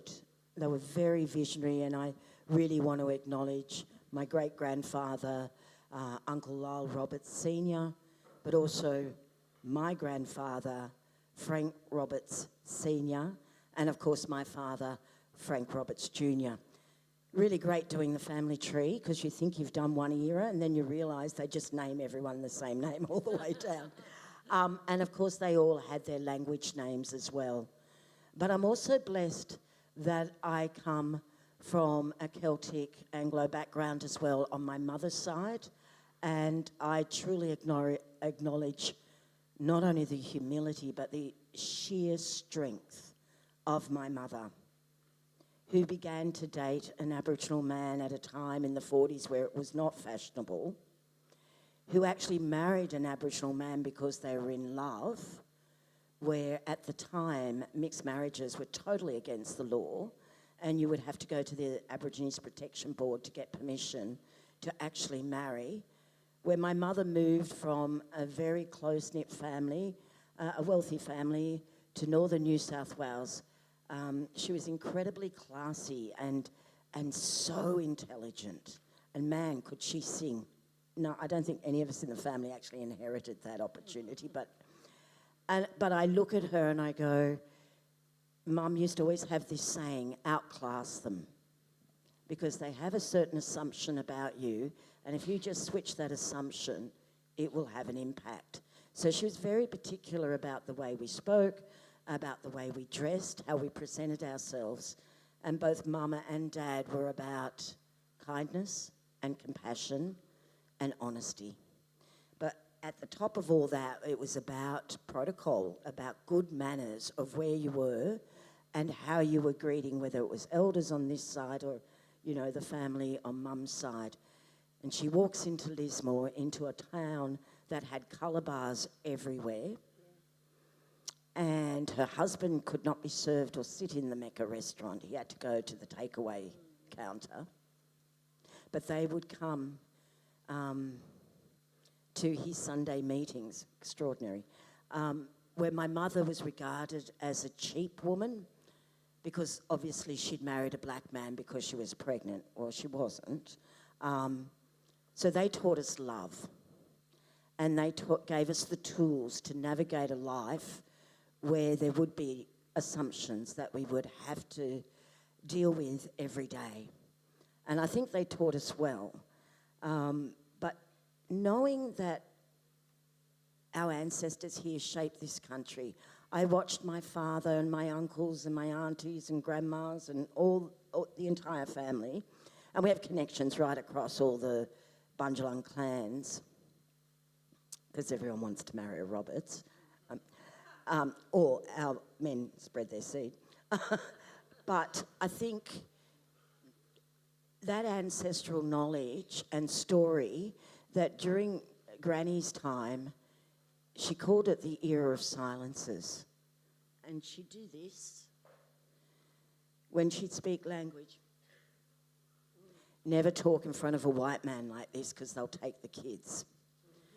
And I find what a wonderful, and they're incredibly political, grandfather and dad in 1938 organised a conference to sit beside the National Day of Mourning. In fact, when William Cooper wanted to travel to the National Day of Mourning, it was grandfather's car that he used to get there, and grandfather and dad organised the panels for that day, and they were really the first where there was a platform to discuss self-empowerment. And when you look at the 1938 Day of Mourning, and you see the list to the government of what they wanted, and then if you look at the Barunga Statement and then the Statement of the Heart, the language is slightly different, but the intent is the same. So we grew up in a very political household. I had lots of cousins and beautiful family on both sides, and of course I'm a twin. So I didn't talk much when I was young, because my sister was very gregarious and vivacious and extraordinary. And I have two brothers, Mark and Philip, who were just amazing brothers. And it was interesting because we really are a coloured family. We have all different colours of our brownness. I think my youngest brother possibly suffered more than any of us because he was darker, and so he had to navigate a life that was quite different to some of the opportunities we had. But our parents gave us the tools to deal with that. Anyway, I'm a registered nurse by trade. I was a candy striper at Lismore Base Hospital. Our parents, particularly Dad, encouraged us to do volunteer work as we were growing up. So through high school, I became a candy striper. Does anyone know what a candy striper? Yeah. Were you one too? So you wore a red and white pinafore, candy stripes, and every Saturday you go to the base hospital and you just help people write letters, read letters to them, just care for people who didn't have visitors, help feed them, bath them, and so forth. And of course, then I went on to be a registered nurse. Unfortunately, I was not allowed to train at Lismore Base Hospital because at the time, and we're talking like 1974, there was a silent policy where Matron Young felt that putting a young Aboriginal girl, particularly someone who was half caste with a chip on her shoulder, would not quite make it through the 3 years training, and, you know, it took a lot of brain power. And she basically said, you'll be pregnant with about 10 kids by the time you're 30, so we just think it would be a waste of government funds to put you through. So it's one of the few times I ever saw my mother lied. I can't believe I went to the interview with my mother, and my mother just sat there with her beautiful blue eyes, and they blazed. And she said to Matron Young, oh, it's okay. It looks like Rhoda will have to travel to the city and take up the position at North Shore Hospital. I hadn't even signed up for North Shore Hospital, but it was the hospital at the time. Anyway, I went to Sydney, trained, and then I went to London and trained further with an A&E degree, and then I got into the arts. So I am a very fortunate person that I travel the country. In fact, I just got back from Uluru last night, working with 25 senior leaders at Mutijulu with Voyages Indigenous Tourism Australia. We've just launched a new event there that tells the Mala story of Uluru. So I get to travel around the country working in arts and culture, and I feel it really is my forte. I get the opportunity to work on festivals where we can have healing programs, where we can encourage our young men and women that culture is a wonderful thing to have, where we can reclaim the old songlines and make sure they're revitalised now in the 21st century, because so many of our senior law men and women, song men and women are passing. I get to travel and work in the Kimberleys, Cape York, Arnhem Land, you know, Aranata and Ananu lands of Alice Springs, where I do another festival, and then up and down the East Coast at Sydney, all over the place. And I go, I'm blessed because senior people across our country, in every community we have senior people who know their culture. Just sometimes the expressions are different because it's been outlawed on the East Coast for so long. And they trust me with their art, their bungals, their manakays, whatever it is, their inmas, they trust me. And I go, wow, to have that trust of ancient knowledge, to be able to fuse it and put it into the realm that we understand in this 21st century, and use the technology, whether it's online, whether it's in lights or installations, whatever it is. Because all we're doing is walking in the footsteps of giants. We're just redoing what our ancestors have always done. The eons of oral storytelling that give us knowledge, that gives us religion, that gives us who we are, our story of our people. And, you know, we are blessed that we live in this region, because unlike some other regions, yes, we had the mission managers and all the rest, but we are very fortunate that we live in a society where we do have people who think outside the box. And so perhaps more so than anywhere else in the country, where we started to see a shift with the Vietnam moratoriums and so forth, we started to see a connection towards our people. And I think a lot of the things that have occurred here, particularly the protection of country when I think of Terania Creek, is because of the dialogue that occurred between the black and the white. And people wanted to know who we were. And the Bundjalung are such a strong, incredible community that have never lost their language. On the east coast of Australia, one of the first contact points, we never lost our language. And that's what gives us that deepness and connection.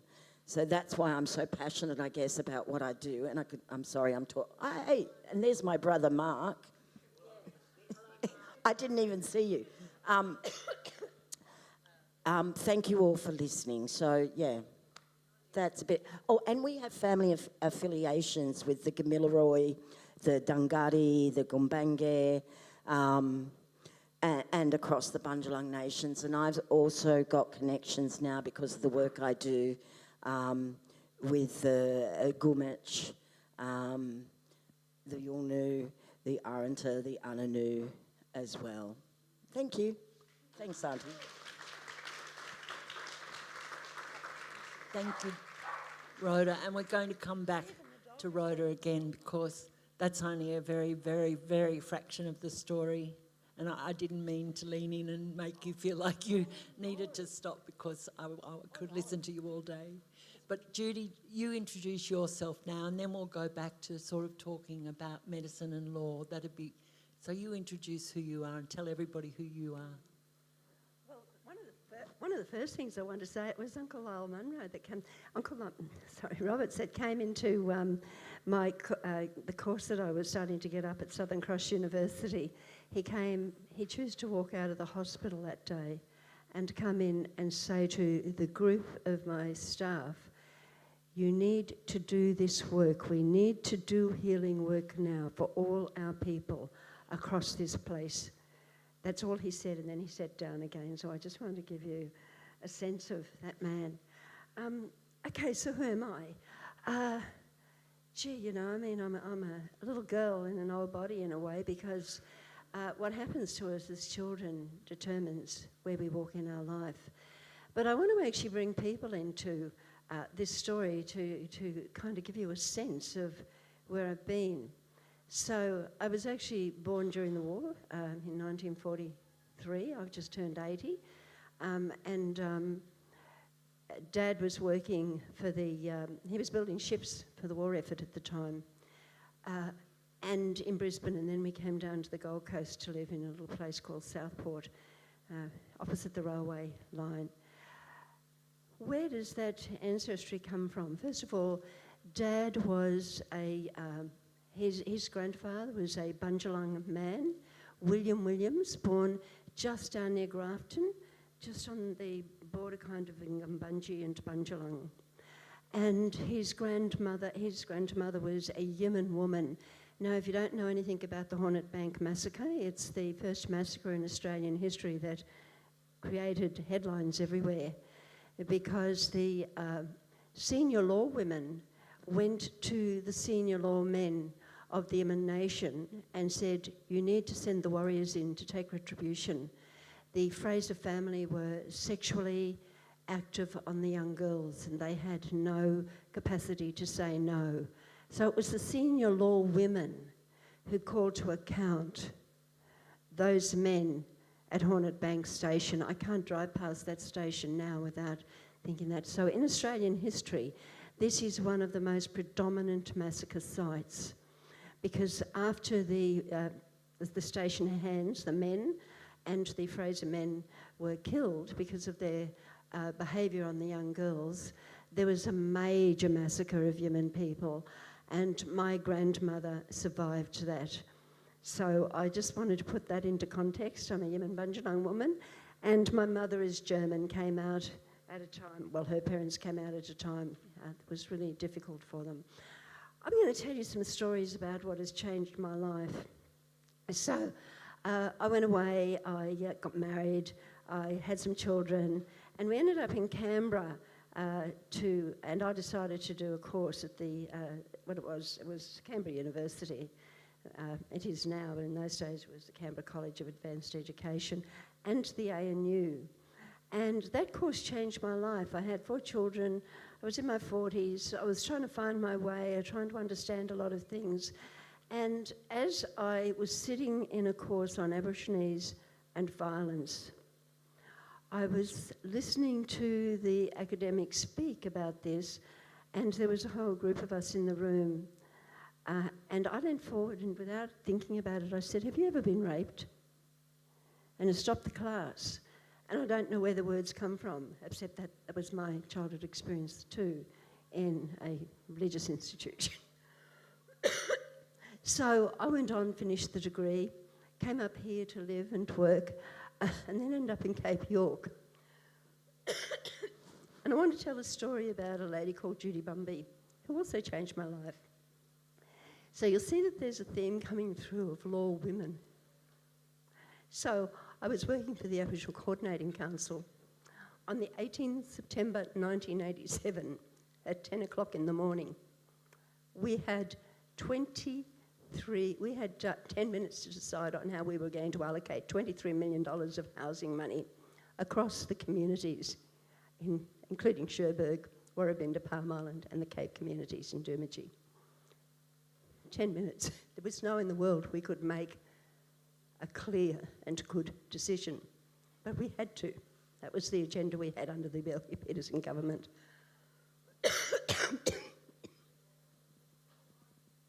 And you'll find my cough comes from talking about difficult issues, because I'm still working there.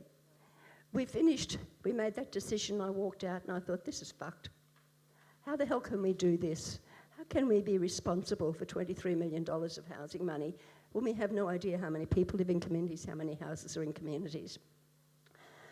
And then an elder woman in her 80s came up to me and tapped me on the shoulder and she said, "Girlie, can I talk to you, please?" I had permission to give her name, use her name, Auntie Judy Brumby. She said, last week a little child was raped here and nobody will do anything. Will you do something, please? And I kind of went, holy hell, what can I do?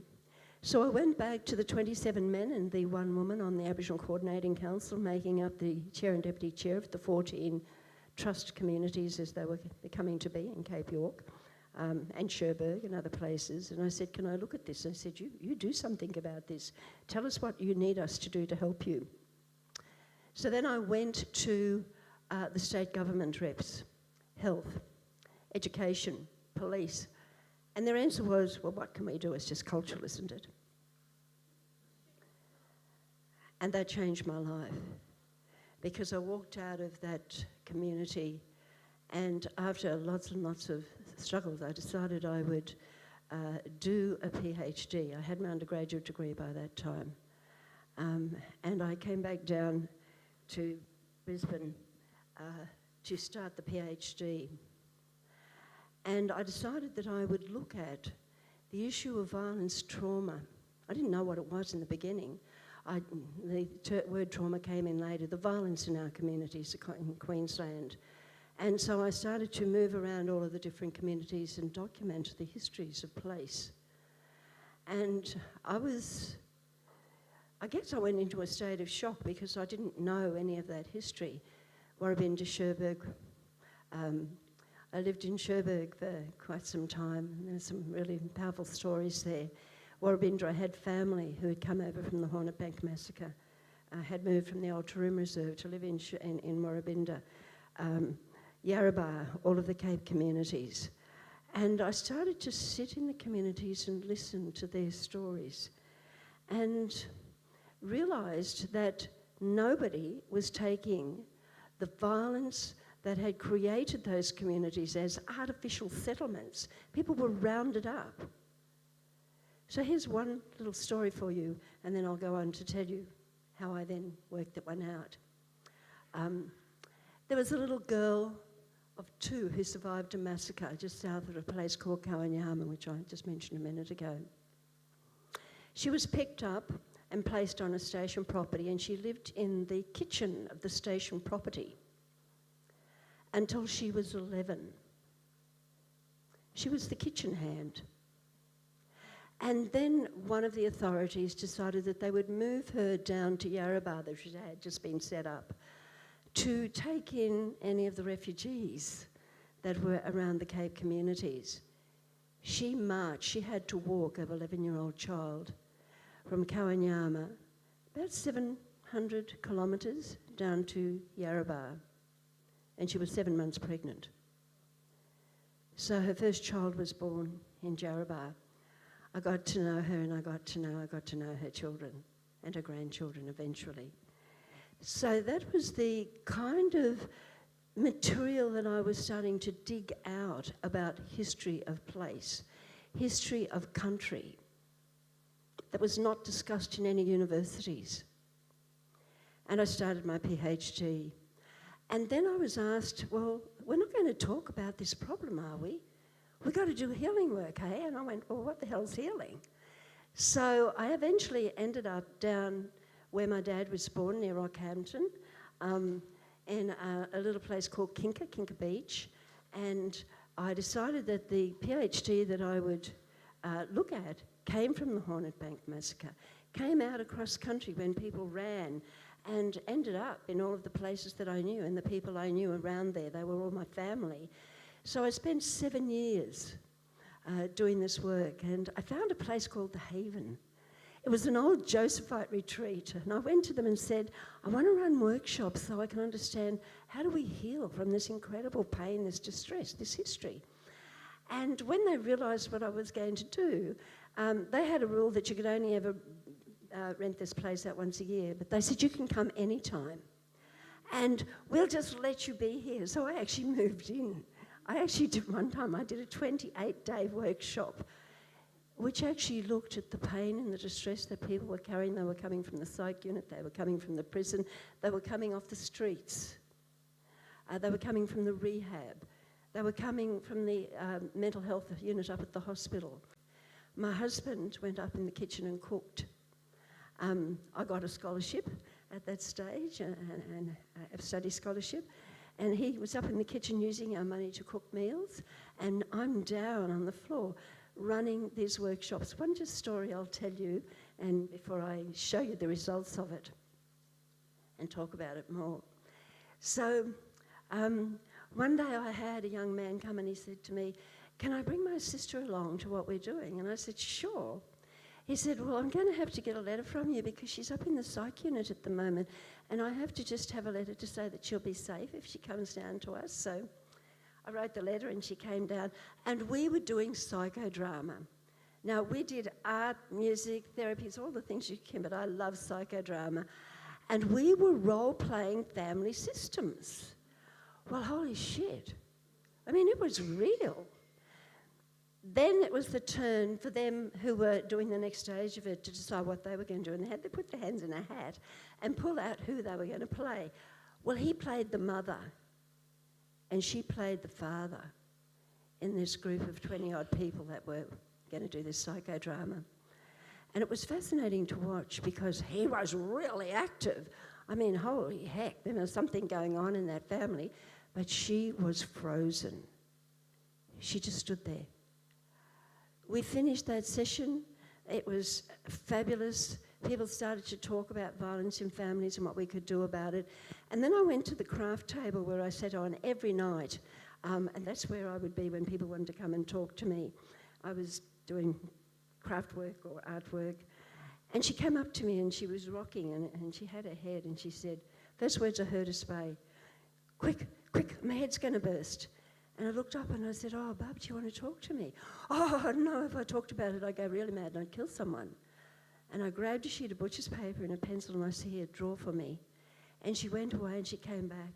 She had a sheet of this butcher's paper and had 23 words on the sheet of butcher's paper. 22 words were stab, kill, hate, punch. And I sat there with my heart trembling, looking for one sign of hope, and I found it, one little word, love. And I looked up at her and I started to cry. And I said, "Is that what's inside you, Bub?" And she said, "Yes."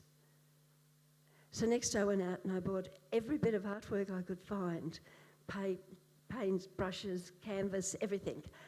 And I went to her and I said, "Paint for me." So over 3 years, she would come in and she would have a new painting. And I walk up to the painting. Now, I'm talking to you now about Indigenous healing practices as a therapeutic approach. It's international now. We're doing it around the world. Indigenous healing practices, not CBT, cognitive behavioural therapy, all of that stuff. It's how we actually learn to listen. So she put the painting on the wall and I'd walk up to it and go, "That is, tell me about it." And she would start to talk and tell me what was in the painting. And it was exquisitely, beautifully and painful.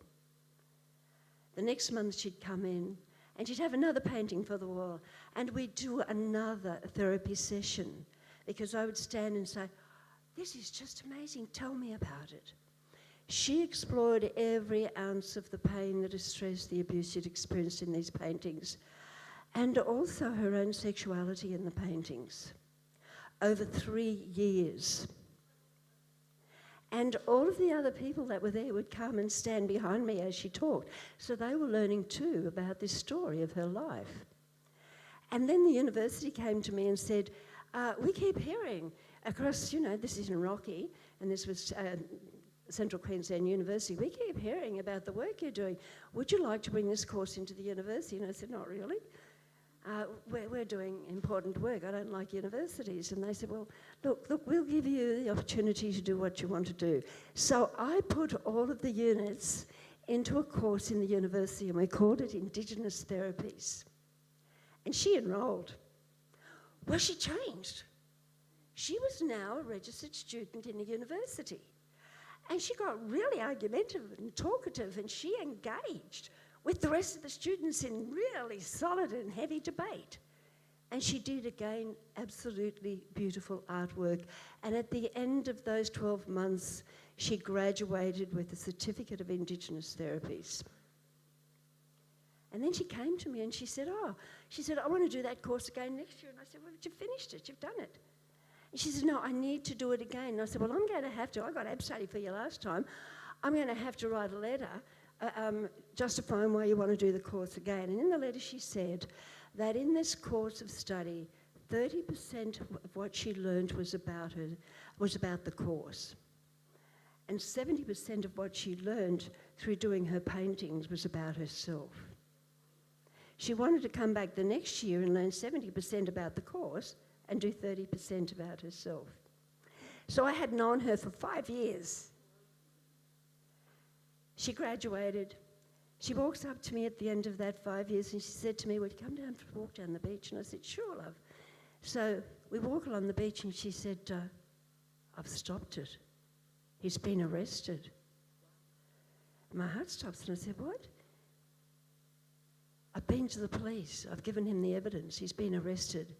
The man who used to break into her room, the white man, when she was a small child and take sexual predation on her body, who, when she put a wardrobe against her windows and her doors, would still break in. When she became homeless, he would follow her and continue to use her body. She eventually, at 28 years of age, went to the police and had him arrested, and he is now serving a prison sentence. I've told you that story because it tells you that you have to sometimes wait a long time for healing to happen. And Australia desperately needs healing. So let me take you to the Kimberley, because I've talked to you about a young girl, now I want to talk to you about some young fellas. So I'm in the Kimberley. I've been asked to go to this place called Columbaroo, 21 arrests on child sexual assault. I get in there. It's a really remote part of the Kimberley, about 350 people, and it's a Catholic mission. Does that trigger something? Can you? So they lock us in this house, in this room to do this work. You had to have keys to get out of this room. And I said to the group that invited me in there, do you feel safe in this room? Do you feel comfortable in this room? And they said, no. And I said, well, let's the hell get out of here. You show me where you'd like to work. And so we all bumped out into the middle of the community, sitting in the lawn in the middle of the community to do this work we were going to do. Now, I had already encountered members of the Catholic Church, the priest there, and I felt really uncomfortable. So we were out in the community where everybody could see us, and we were doing this artwork, and people were sitting around talking. Everybody in the community knew what we were there for and what we were talking about. And there were 3 young men in their kind of mid to late teens who used to hang around, and they were fabulous. They always made sure we were safe. They took the women out fishing, and they would sit there on the edge just being there with us. And then one day they come to me and they say, we'd like to take you for a drive and show you some things. Would you like to come for a drive with us? They always called me Professor, and that was a sign of them respecting me. I didn't try to stop them, even though I felt very uncomfortable. Professor, would you like to come for a drive with us? And I went, in myself, is it going to be safe? Yeah, okay. I feel okay with this one. So we got in this Toyota and we drove 35 kilometres out into remote bushland. And every so often, so the theme of what we're talking about here, and I'll just look at these words I had on here, First Nations, bush medicine and law, right? This is bush medicine and law I'm talking about now. Every so often they'd stop the car and they'd pick some plants and they'd talk about auntie needing this. And they'd go a bit further and they'd pick some more. They would be harvesting medicine on the road as we drove 35 kilometres out to this place. And we come to this big, massive rock.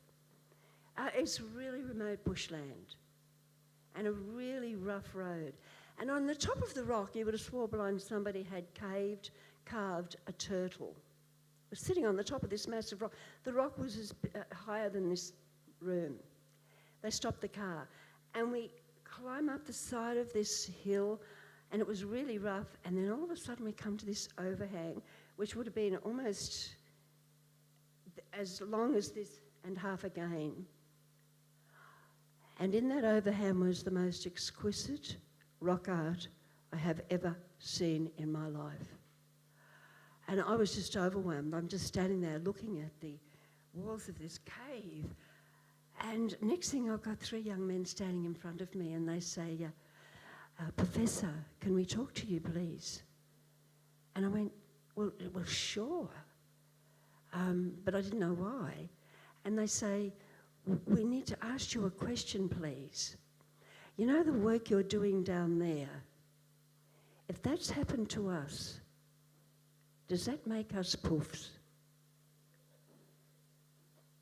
And as soon as I said that, I knew that they needed to talk deeply about their life experiences. So I said, let's sit down. And we sat in the dirt of that cave with the rock art over us. And we talked for 5 hours, and we talked about young male sexuality. And yeah, you can be gay. And isn't that beautiful? And what are you going to do with your life? What do you want to do? So these 3 young men, one of them actually ended up over in Broome, and yeah, he's gay and he's absolutely beautiful, and he still keeps in touch with me. The other young man decided to stay home and keep working on the work that we'd started and pick up all of the courses of the workshops that I'd started out there in the community. And the other young man decided to come over to where I lived, here in Bunjalung country, hung around for a while. Then he went down to the ANU. He got together with the rock artist experts at the ANU, and he is now working with them to document this rock art. Why have I told you these 2 stories? Because everywhere I've been gifted by being taught how to walk gently on this country we now call home, Australia, whatever. I've been taught to listen to stories, and I know that stories are so profound that if we sit in a prison cell, and I did 5 years, 4 weeks every 6 months after I retired, with women in Alice Springs prison, and I heard their stories. Not one of them had not been severely harmed. And they committed crimes that under any other circumstances, if they were in deep Aboriginal culture, there would have been healing work and the grannies would have taken them out. And then the things that had harmed them would have been put out on the law ground. But no, they were judged and they were put in a prison. So I sat with them 4 weeks, every 6 months, 9 to 3, and they taught me so much, but their artwork was incredible. And I remember they would sit there and they'd be painting and I'd sit beside them. And then finally one of them would look up and she'd start to talk to me about what took her to prison. And it was nothing about why she was charged. It was always something very deep that came out of the colonial system. And I worked with the fellas in Etna Creek prison, and they did the most incredible poetry and artwork. I did it for 13 weeks, the most incredible artwork and poetry. And when we put them in as assignments, all of the screws said they couldn't have possibly done that. They were just dumb blacks.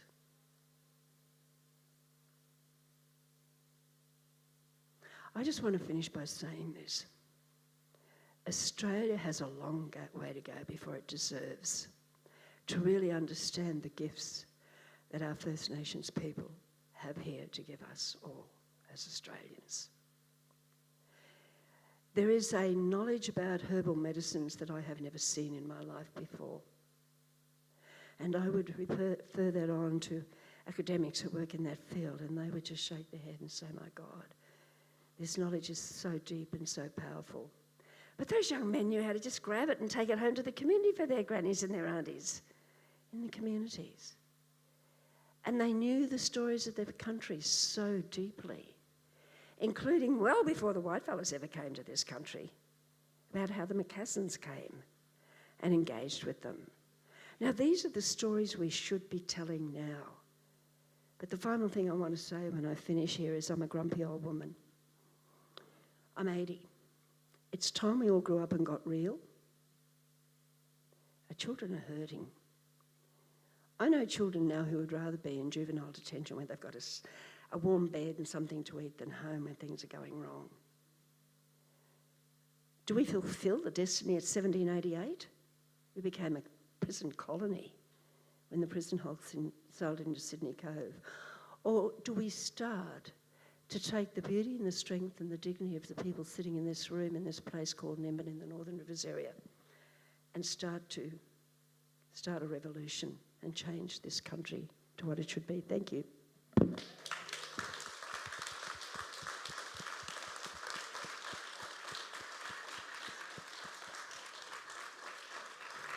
Thank you, Judy. And you can get these books online. Yeah, and before I go, there's a young man who may still be in this room if he's not fed up of listening to me talk, Chris Edwards. Chris wrote to me out of prison and he said, "Can you help me?" And I wrote back smart-assed and said, "No, but you can help yourself, and if you want to help yourself, come and stay with me." And he did. And then he enrolled in the Masters of Indigenous Studies Wellbeing, and he graduated from that Masters, and all his artwork is in this book. And this book is around the world now with all of the artwork and the cards that go with it. So let me just see if I can find one to read. I'll just tell you, Men's Business, Healing Recovery. And these are Chris's words. I hope you're here, Chris, or he might have got tired of listening to me. Men's Healing Recovery. As with women's business, this painting explores the classical and the contemporary roles of Indigenous men in the family, the society, and law. Everything is done through a structure. That's Aboriginal culture, there's always structures. It also symbolises men's sexuality, masculinity, and knowledge. There is also a woman within the painting, which represents that women are also part of men's business in some forms, within or in the preparation or the completion of ceremony. Thank you. Just wonderful, Auntie Judy. And it's interesting, you know, you talk about that story of country. I think one of the big things for healing is when you know your story of country, you have something that is very solid and it's very tangible and intangible. And when you listen and hear those stories of country, it is about deep listening. And often people go, "What do you mean by deep listening?" And I think it's one of the first steps we all need to take, particularly this nation, as we move forward. And, you know, when we're in a Western framework, we'll have a conversation. And there, we are taught in school, you must have an opinion, you must project what you're thinking, you interrupt. We're really terrified of a time when there's silence in the conversation and we feel we need to fill it. Yet when you're sitting in the philosophy of Aboriginal culture, it's not about financial transactions. It's about where you belong, place, story, and obligation of your inherited birthrights. And so many of our people take those obligations incredibly serious, and they're often stories that people don't hear about, but they'll hear about the stories of going into communities with the intervention or, the terrible situations we have across Australia with pedophiles and various other criminal activity.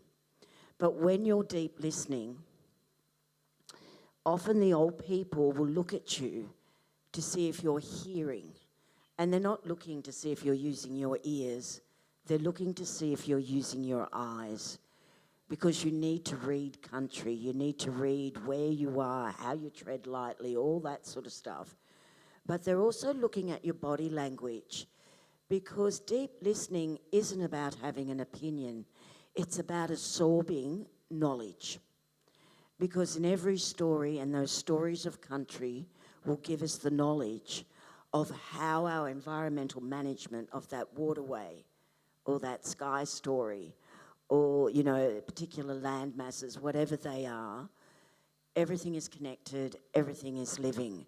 And so you have to sit and wait. And it actually is quite a skill to learn to sit. And often they'll stop midway in the story and then they might just walk off, which means they've spotted people who aren't listening and they're going, I'm not going to keep sharing this knowledge until it's landing right. Or they'll just sit there in silence because they know it's going to take you a moment to actually, it's like a computer. When you've got the old way, it's a framework, that's a philosophy about if you can give love to country, You afford the love to country that you would afford your mother. You don't take from country, you replenish and nurture and manage. It will give. And so, you know, we're constantly in this world now going, oh, property development, damn, should have bought that place in Byron Bay, but anyway. You know, it's that financial transaction. Oh my God, what resource can we get out of the ground? And today, I think some of our great knowledge holders, who indeed are men and women, but there's an awful lot of men across this space, and it profoundly affects me because it's taken incredible responsibility, and it's about those chronicles, our age-old chronicles that have been told for thousands of years, and it's about that inherited birthright of story, song, management, whatever it is, and people have to carry it. And don't think in the Western world people really understand that determination and how important it is. But what we see across the country, that'll be John Howard ringing you, say the black armbands, no. What we're seeing across the country where there's determination and then there's great support, but we also see fear, is we're seeing ranger programs. And in fact, I have to say, the Bundjalung actually led with the ranger programs decades ago, because it was about, I don't know if you remember, but you know, that reforestation, replenishing, etc. of Nimbin rocks, bringing back local Indigenous plants rather than just Indigenous plants. And you know, we conduct ourselves, well, we used to, and we really need to rethink and start conducting ourselves how our old people did on seasonal behaviour. You know, you moved around, you used what was in season, you didn't, you know, so forth. But the reason I'm getting to that about those knowledge holders is a lot of those men have gone through incredible trauma. And yet we see now that they're carrying the knowledge of when, you know, the gum drops and you see the sawdust at the bottom of the trunk and you know it's time to get the witchetty grubs. So they're consistently reading country. And when you read country, you get quite centred. And when you're centred, you can focus on that inner healing. We all need to do that. God, you know, we pride ourselves that we come from such dysfunctional families. And we do. And how do we move forward? And we carry this weight on our shoulders. Are we going to be the generation that loses thousands upon thousands of years of a songline that has existed until our generation? When did we last sing up the songline? There are so many. Because in that songline it tells us where we should drink the water, where we should stop and rest, where the embassy land is around Wollumben, where we would meet and gather and heal, have ritual and pray, you know, and have blessings. And everyone needs those balms, right? That inner sort of nurturing. And often we don't get it. And I think one of the biggest things that I've seen, and I've seen it, like it hit me like a brick wall a few months ago. I look at our young people and often their visibility, it's getting so much better. I mean, if you wanted to be a black fella, now's the time to be it, because joys, you know, when I'm casting a theatre show, I can't get any of the actors anymore because everyone's working. So it's a wonderful thing that we're starting to get the visibility and the platforms, but at the same time, people don't realise what our cultural leaders, our future tradition bearers are actually carrying. They're carrying these stories of pain. You know, there's a new film coming out and the young actress that was working on it had a complete meltdown. And it's not that she's a bad actor, it's certainly not that she didn't know her craft. She was carrying this weight that every day in this production, and she was trying to find how she would base her character. So, of course, you think about your grandma, right? And every day there's a rape and, you know, black velvet and all that gin jockey stuff. And of course, that was the historical time and that's part of the character. But to play it every day, it would really remind you that the world you're in today and what your grandmothers went through. So I go, how do we heal that? How do we get through that trauma? And I think it is just really, inside ourselves, we have to admit we come from dysfunctional families. We have to be honest. Not everything's hunky-dory. And let me tell you, 50,000 years ago, it wasn't hunky-dory either.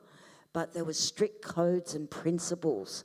And we don't have that as much anymore because they were outlawed. So we need to have the space to bring in our philosophies of land, of relationships, of our skin groups, of the way we conducted ourselves that can align with a Western policy of how we deal with overcrowded housing, how we deal with the traumas that we face. And like I was saying, it hit me like a brick wall, my kids.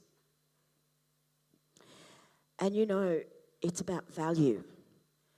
So for, I don't know, hundreds of years, and I think this might be a lot with I'm sure with Aboriginal men, but as a woman, we have no value.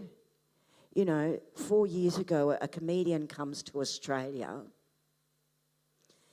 and he does this joke and they think that they're going to put this joke on Instagram and TikTok because it will please the Australian market and they will buy tickets to his show. So the comedian was a coloured man from South Africa called Trevor Noah, who now is in America. And he told a joke where the satire is that all women across the world are so beautiful, except the Australian Aborigine. They're the ugliest women in the world. And then he proceeds to demonstrate to play a yidaki, a didgeridoo, and he says, but all women have skills, and perhaps the lubra lips of the Aboriginal. And so he proceeds to play the didgeridoo, but then, of course, insinuating that we give the greatest blowjobs in the world because we're so ugly and that's all we could do. And when they showed the clip, and they show the clip, and there are all these Australians laughing. And I went, oh my God, this guy, what would his mother say? Like, he's a coloured boy, right? Anyway, there was a great outcry from our women, which hit silence. And then we were accused of, you need to get over it, it's just a joke. Look, I appreciate we have Irish jokes and all the rest, right? And I can tell you a great joke about blackfellas and robbing banks. But this was more than a joke. But what it did, and he couldn't see why we were getting so upset. Man, oh man, if I ever see that man, bring him to me. But what it did was we carry this layer because, you know, you were the dirty black girl at school. Or you can be on our basketball team, or you can be cross-country running because you're really good at sport, but that's the only time you have value. And so all through your life, you're consistently told you need to do it 3 times better just so you can show that you can be accepted. And so you try and you get this devaluing all the time. And then to see something like that in the 21st century that says Aboriginal women do not have a purpose. They don't give to the commercial, the social, the cultural, the politics of this country. They're just worthless. And so I have children, I have nieces and nephews, and I meet so many young women across this country, and we don't have value. We don't think we're worthy to walk into a room and actually be given a nice table at a restaurant. Or we shouldn't eat there, we'll go and get the takeaway. So this is a trauma that is, you know, I look at my young girl, and sometimes she lacks so much confidence. Oh my God, she's so fucking beautiful. She's our Australian version of Angelina Jolie. She's just gorgeous. She's amazing, intelligent, and all those girls of that age, they just don't have this self-confidence. So I've been trying to look at programs we can develop to build that value, that you are of value as a woman.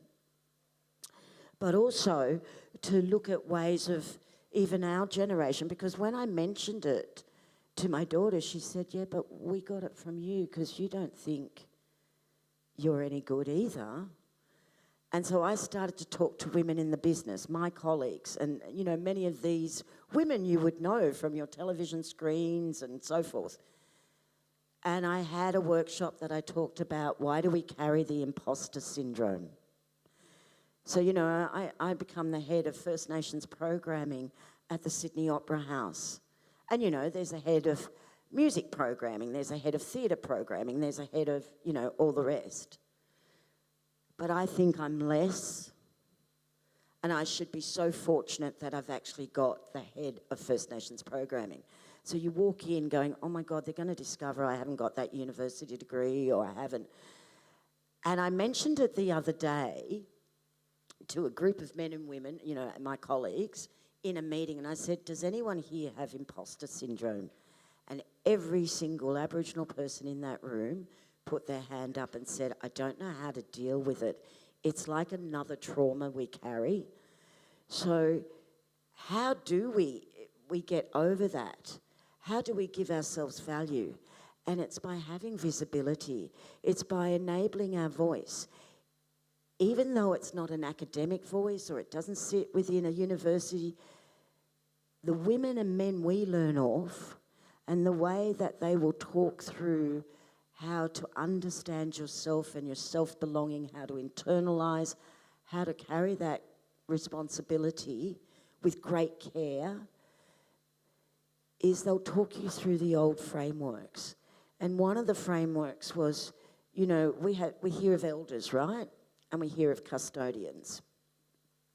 Custodians come of all age because they inherit the birthright of that dance, that song, whatever it is, that story. So they have to carry that responsibility. Whereas elders have lived experience with great wisdom and guidance. They know how to read people. They've been through so many different experiences. So they carry this deep knowledge of working in two worlds almost. But a custodian in the old way always had a caretaker. Didn't matter, it doesn't matter where you come from across the country. If you break down the old systems and the skin, there's always the caretaker. And I guess they were a bit like the chief of staff. They would make sure that that custodian was guided, looked after, replenished, all those sorts of things. And I think if we look at our health system and we start to adapt new frameworks, looking at cultural safety, and then moving on to cultural humility. So at the moment we hear about, cultural awareness and cultural competency. And that's to ensure that we have to educate and tell people about cultural competency. Whereas cultural safety is our next step as a nation. And every workplace, every institution, every school, everywhere, this should be a practice, because cultural safety is actually hearing our stories, giving us a voice, giving us a platform, but the visibility that we are valued and what we say is just as important, even if it's been transferred through oral story, it's just as important as written material. Because often it'll be weighed up, we have the research and the statistics, and all you have is the anecdotal. Well, it's just as important, because actually you'll probably learn more from people's experience talking about it, because a lot of our mob are not going to write PhDs. And I think maybe as a nation, that is where we're moving forward. We're having discussions now. There are platforms like, my grandmother would never have thought this would have been possible. My grandmother would never have thought that I could make sure on the Sydney Opera House 365 days, nights a year, that I would ensure Aboriginal art, the symbols and markings of who we are our directional markers are projected onto those sails every night. They would never have thought that was possible. But their great-great-great-grandmothers would have been walking country here, and everywhere there would have been the symbols marked in the carved trees. There would have been the caves marked with the teaching grounds. There would have been the drawings in the sand everywhere. Art was what we call art today, was all around. You would wake up singing and calling those birds. You would do Nazi every morning, crying country. You cry for good, you cry for bad, you cry for everything, because you're cleansing yourself. And I think if we start to look at those frameworks and move back into those old ways, combined with, how we have to operate in the 21st century, perhaps that is our future forward. So for me, for healing to begin, we have to go back to scratch.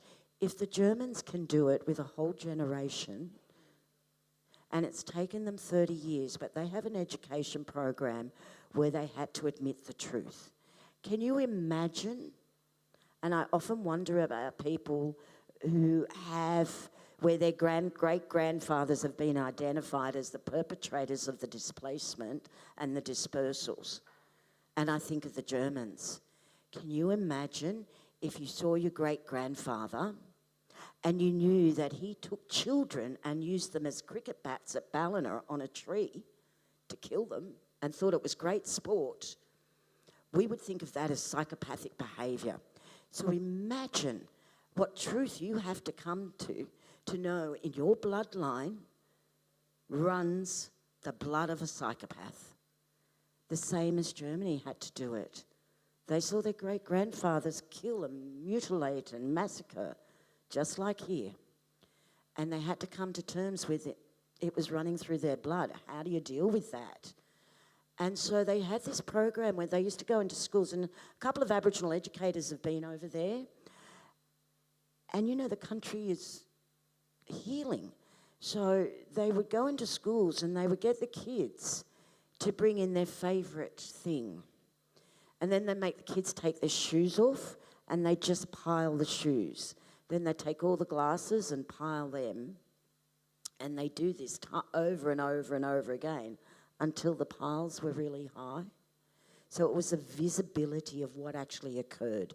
The children could never unthink that the shoes were piled up because the people were going to the death chamber. And then they got the suitcases and asked all the children to put their favourite thing in. And last year's statistics was that every kid bought an iPhone and put in. So it was quite interesting. And from it all, they made sculptures. So you'll be in Berlin and you'll be standing beside a crossing, and there'll be a reminder on this street, and it might be hundreds of glasses in a sort of sculptural thing, but it's a reminder from this street, 634 people were taken one morning and so forth. So imagine if we did those markers across country. On this day, in 1950-something, 45 kids were taken off Cabbage Tree Island at gunpoint. So we need silence to remember that, and we need silence to adjust and go, we have to accept the world was different. But we are so better than that because we are talking.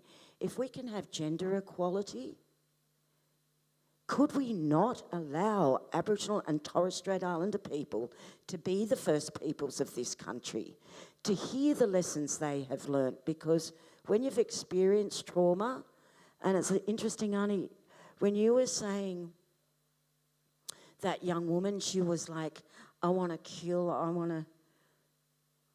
Even today, sometimes I'll walk down the street and I'll see a police officer,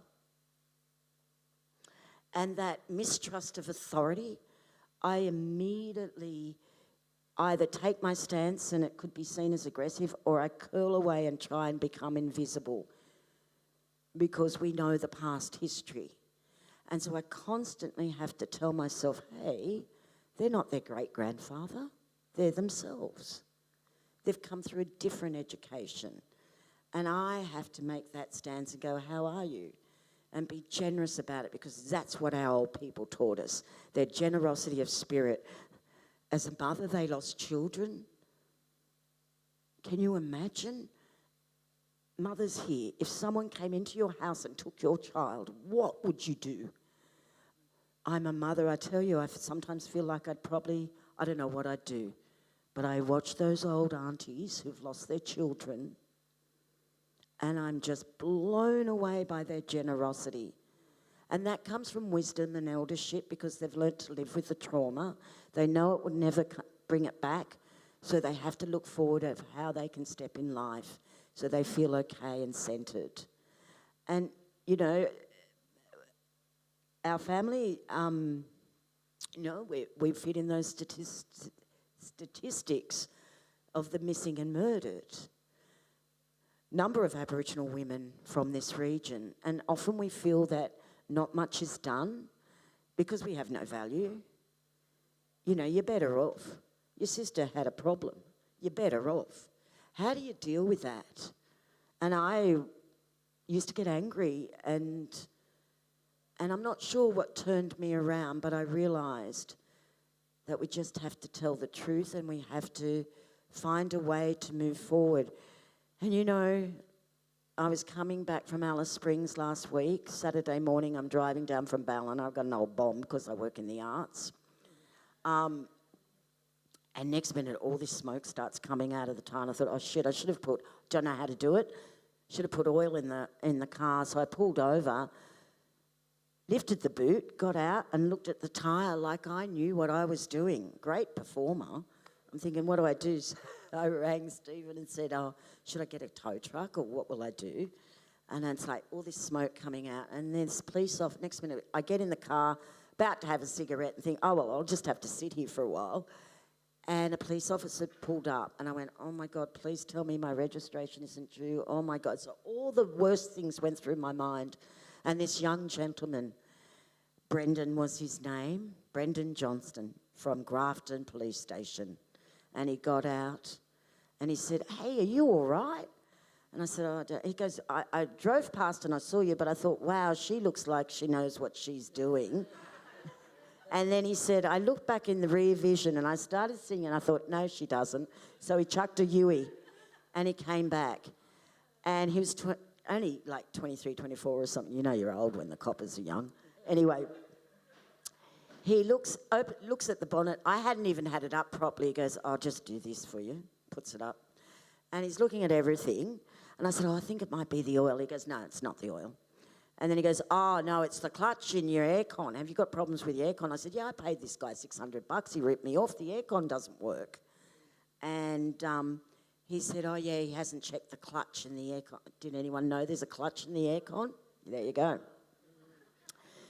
And I go, oh, my God, what do I do? And he goes, oh, it's all right. If you don't turn your aircon on, take that belt off, it'll go forever. You'll be fine. You just won't have any aircon. I said, okay. And he goes, would you like me to do it? I said, oh, I'd really love you to do it.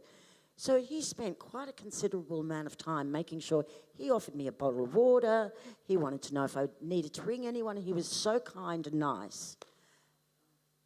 And so there's another layer I can add, because he had no mistrust of me. He treated me as a woman who didn't know anything about a bloody car. Nothing else came into it. He was really sweet and kind, and I really thanked him. So every day as we move along, trauma can be healed by the response of the other person. And if you can go and look at those extraordinary things that have happened in Germany, like an entire generation can shift their gaze. Well, you know, we know there's nationalism everywhere, but, you know, it's extraordinary to see how Germans have come to terms with what happened in World War II. That is not that long ago. The 70s is not that long ago. So we can shift if we have the right tools. And I think, Auntie, you know, the things you do in trauma and healing, and it's having gatherings, it's sitting in circles and letting everyone have their say and being really honest, I think is one of the first steps in the way forward. and then providing tools to deal with how we interact. Anyway, I'll shut up now because that's... I just want to say one word. What Rhoda just said is so important, and we as Australians have to take some responsibility for where we're going. I'll be dead and gone, but my grandkids and great-grandkids and great-great-grandkids need to know how to heal or repair this country. So I brought this in to show you. One of the things that I did, you can hold it, Chair, one of the things I did when I was working with that mob up there at Kinka Beach was each of them had to go and find something from a rubbish tip, something that nobody else wanted that was discarded. And they had to think about what they could do with it to create something different. And this young man spent quite a few months. He found this on the rubbish tip where we were working. It's just a vase, but it's got a hole in it. And you can see he painted it. It's from the Keppel Islands. They look here. The language is here. But he also knew that the story that got me to work in that place was that we were doing a workshop there, the first workshop I'd ever done to think about healing. And I went to the back door to get the brooms to clean out the building. And as I opened the door, there was an emu standing there. And I turned around and said to everybody, come and have a look at this emu, look at this emu. And they all come and they said, Judy, look at that emu. And I said, yeah, I am. And they said, no, Judy, slow down, look at the emu. And I realised that every move I made, the emu had its eyes just on me and it was moving with me. So I took a step out and it moved. And then I took another step. And for half an hour we danced and I asked the question, should I stay here and do this work? Or should I go back to the other work I've been doing? Should I really focus on the deep healing work? And the answer came. And that young man was the next person he was in the first workshop I did. And I said, I want each of you to go and find something that has just been trashed, thrown away. And he found this on the rubbish tip at the Haven that looks out over the Keppel Islands. And when he'd finished doing that, he gave it to me as a gift. And I brought it along to say to you, we've been saying some pretty heavy things about this country we now call Australia. We're saying that we can do better, and I think we can. But this is symbolic of what happens when we take something that's a little bit damaged in some way, and we can do something beautiful with it. His name is Brian Mews. I just want you to know that this young man transformed his own life, this young Aboriginal Wapabara Bunjalung man. Thank you. Yeah, it doesn't matter. No, we're not. Do you want to say any more? Yeah, we could. Would anyone like to ask any questions? Yes, come. So if you want to ask a question, just come up because we'll have the mic here. Okay. Thank you, aunties. Much respect. Amazing talks, and thank you for hosting. I'm very moved. Try not to cry. And I love the stories and the transformation through art that you both work with, because art is so accessible to everyone, you know, all generations and genders and races and cultures, and it's a common language. And so I feel like you touched on the importance of representation in storytelling and art, in all the myriads of art forms, visual and film, and in the healing processes, documenting stories. So representation, and there was another thing and I'm kind of forgetting what I'm trying to say. So the importance of being seen, being heard and received, and the importance of listening and representation. Does that somehow, there was something else but I forget, but now the discussion, the big discussion of the year, Healing 2023, Healing 2023, such potential after cataclysmic environmental events all over the nation and on the planet, and COVID, that whole disaster and all the separation we've had, coming together, moving forward, especially in this country with the big debate on treaty voice. What's the other one? My brain's a bit fried. And truth. Truth telling, yeah, the storytelling. So my question is, how can you have one without the other? How important? Yeah, obviously it's important. It's the big question. So can we eliminate one of those three, or do we need all three to work in tandem to move forward in healing? Okay, I'm not a politician, have no idea, and we know... It's so funny how we place so much on the politicians, and we've got blackfellas in there now placing all this on them. But it really is a people movement. I think if you were to ask me a question about the Constitution, are Aboriginal and Torres Strait Islander peoples the first people of this country? What would that be? Yes, we are. Okay. I want it in the Constitution. I'm really scared. I don't understand enough. And, you know, I sort of went with gritted teeth going, do we want to be in the Constitution? Because, you know, I can remember my dad was the Fakatsi member for Northern Rivers for the 1967 referendum. Did that get us anywhere? The Constitution, while you can amend, which has to go to the High Court, you can't take out once you put in. At the moment in the Constitution, we are enabled the government to use the anti-discrimination, and it's been used 3 times in the last decade to bring injustices to Aboriginal communities. Okay, if it says Aboriginal and Torres Strait Islander are the first peoples of Australia and it's ticked in the Constitution, well, we're there for our coming great-great-grandchildren. If it's legislated, the next government in will just amend and get rid of that. So there's that to be asked. I had a big discussion with Tony McAvoy, who's the Treaty Commissioner who replaced Mick Dodson, and he put his treaty report in July last year. Ursula Raymond was one of the Deputy Commissioners. Aaron Fahaso is representing the Torres Straits on treaty, and of course the whole treaty movement in Victoria. And they've all indicated that if you vote yes, it doesn't mean that treaties put aside. In fact, that's the second, third phase. It doesn't affect our sovereignty because we are the sovereign people of this nation. It will never affect that. So there's a part of me that goes, okay. And then I look at the government structure that exists at the moment. We have an organisation called COP, which represents 80 Aboriginal organisations who are there across Parliament. So when someone gets a portfolio, and geez, wow, let's look at the Shadow Labor Minister. They could get a portfolio, a Liberal Minister, sorry. They can get a portfolio in an area that they're supposed to have like an understanding of constitutional law. They're not lawyers, whatever. So they need guidance from people who actually have those skills, as we've seen with some of our shadow ministers.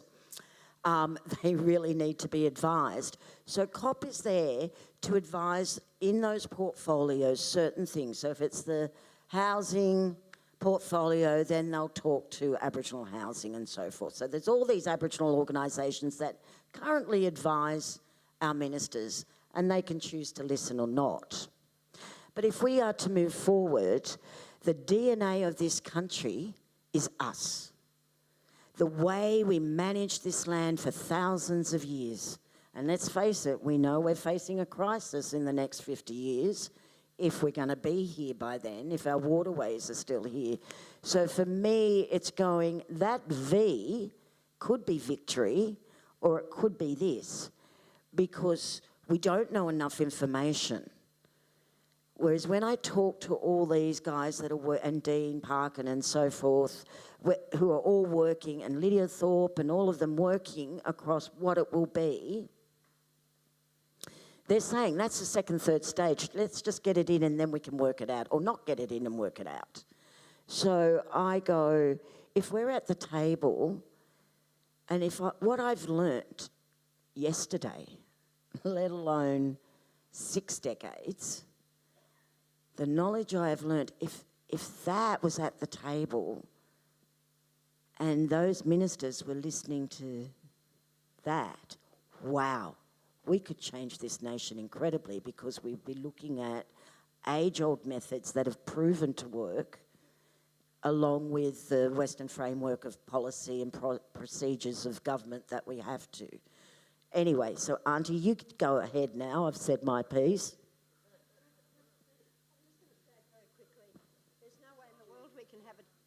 Sorry. There's no way in the world we can get to a treaty until we've done the truth. And it's very damned hard for Australia to know and accept the truth. And we can't get to the truth until we all have voices, including the little kids who are put into JJ and other places. So, truth, voice, truth, treaty.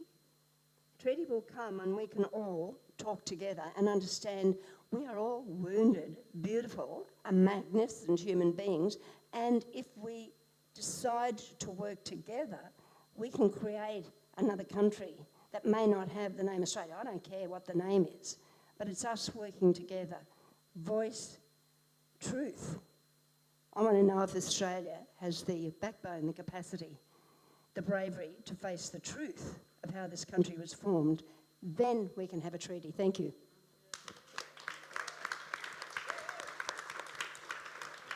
And the fabulous Deb Cole, who works with our senior women, amazing. And can I just say, when you're travelling through Ballina Airport, look up and you'll see her and Tanya's fabulous work. Auntie Tanya Marlowe, fantastic work in Ballina Airport. And it says something, because Deb's one of our greatest allies. And it shows if you work side by side. You know, there's an old saying with the old people, it's always written twice. Once on the ground and once in the sky. So come into Ballina Airport, look up first, then look down and tread lightly. So it's a woven artwork that was facilitated by Auntie Tanya Marlowe and myself and a lot of other experienced weavers that we work with collaboratively across community, with community in response to the flood trauma. And it was looking at aspects of country, but we put it all together. So there's circles that, say, were created by a Ballina Elders group, another circle by Trinity High School, who lost their school in the flood and had to move to the university, were displaced, and lots of people across Lismore, Ballina Shire that had lost homes or just experienced their friends and family losing homes and seeing the trauma. And we put it into this beautiful woven poetic piece about country, and Auntie Tanya called it Janda Mani Jagun, which means acknowledge country. So it's a twofold thing of loving, acknowledging the power and the destructive potential when country isn't respected, and also acknowledging the abundance and resource that country always provides at the end of the day. Everything we need, the plants, the animals, the water, the sunlight, and that circle of safety and the everything that brings us together to be sustained as communities and individuals in communities. So it's Janda Mandi Jagun, acknowledge country. I'd just like to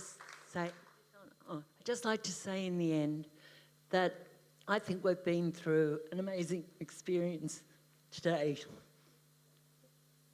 with these wonderful women.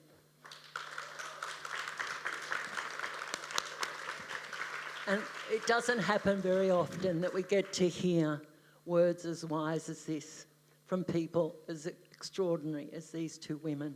And thank you very much for coming.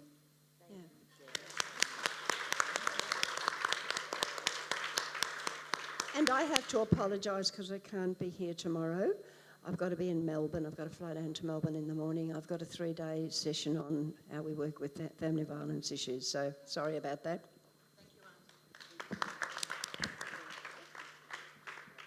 Thank you all for coming, and I think the next thing we've got is some lovely local music. It'll be on the board outside. Exactly what time? I think it might be 3:30, but just please check. Thank you, fabulous Rhoda. My God, what a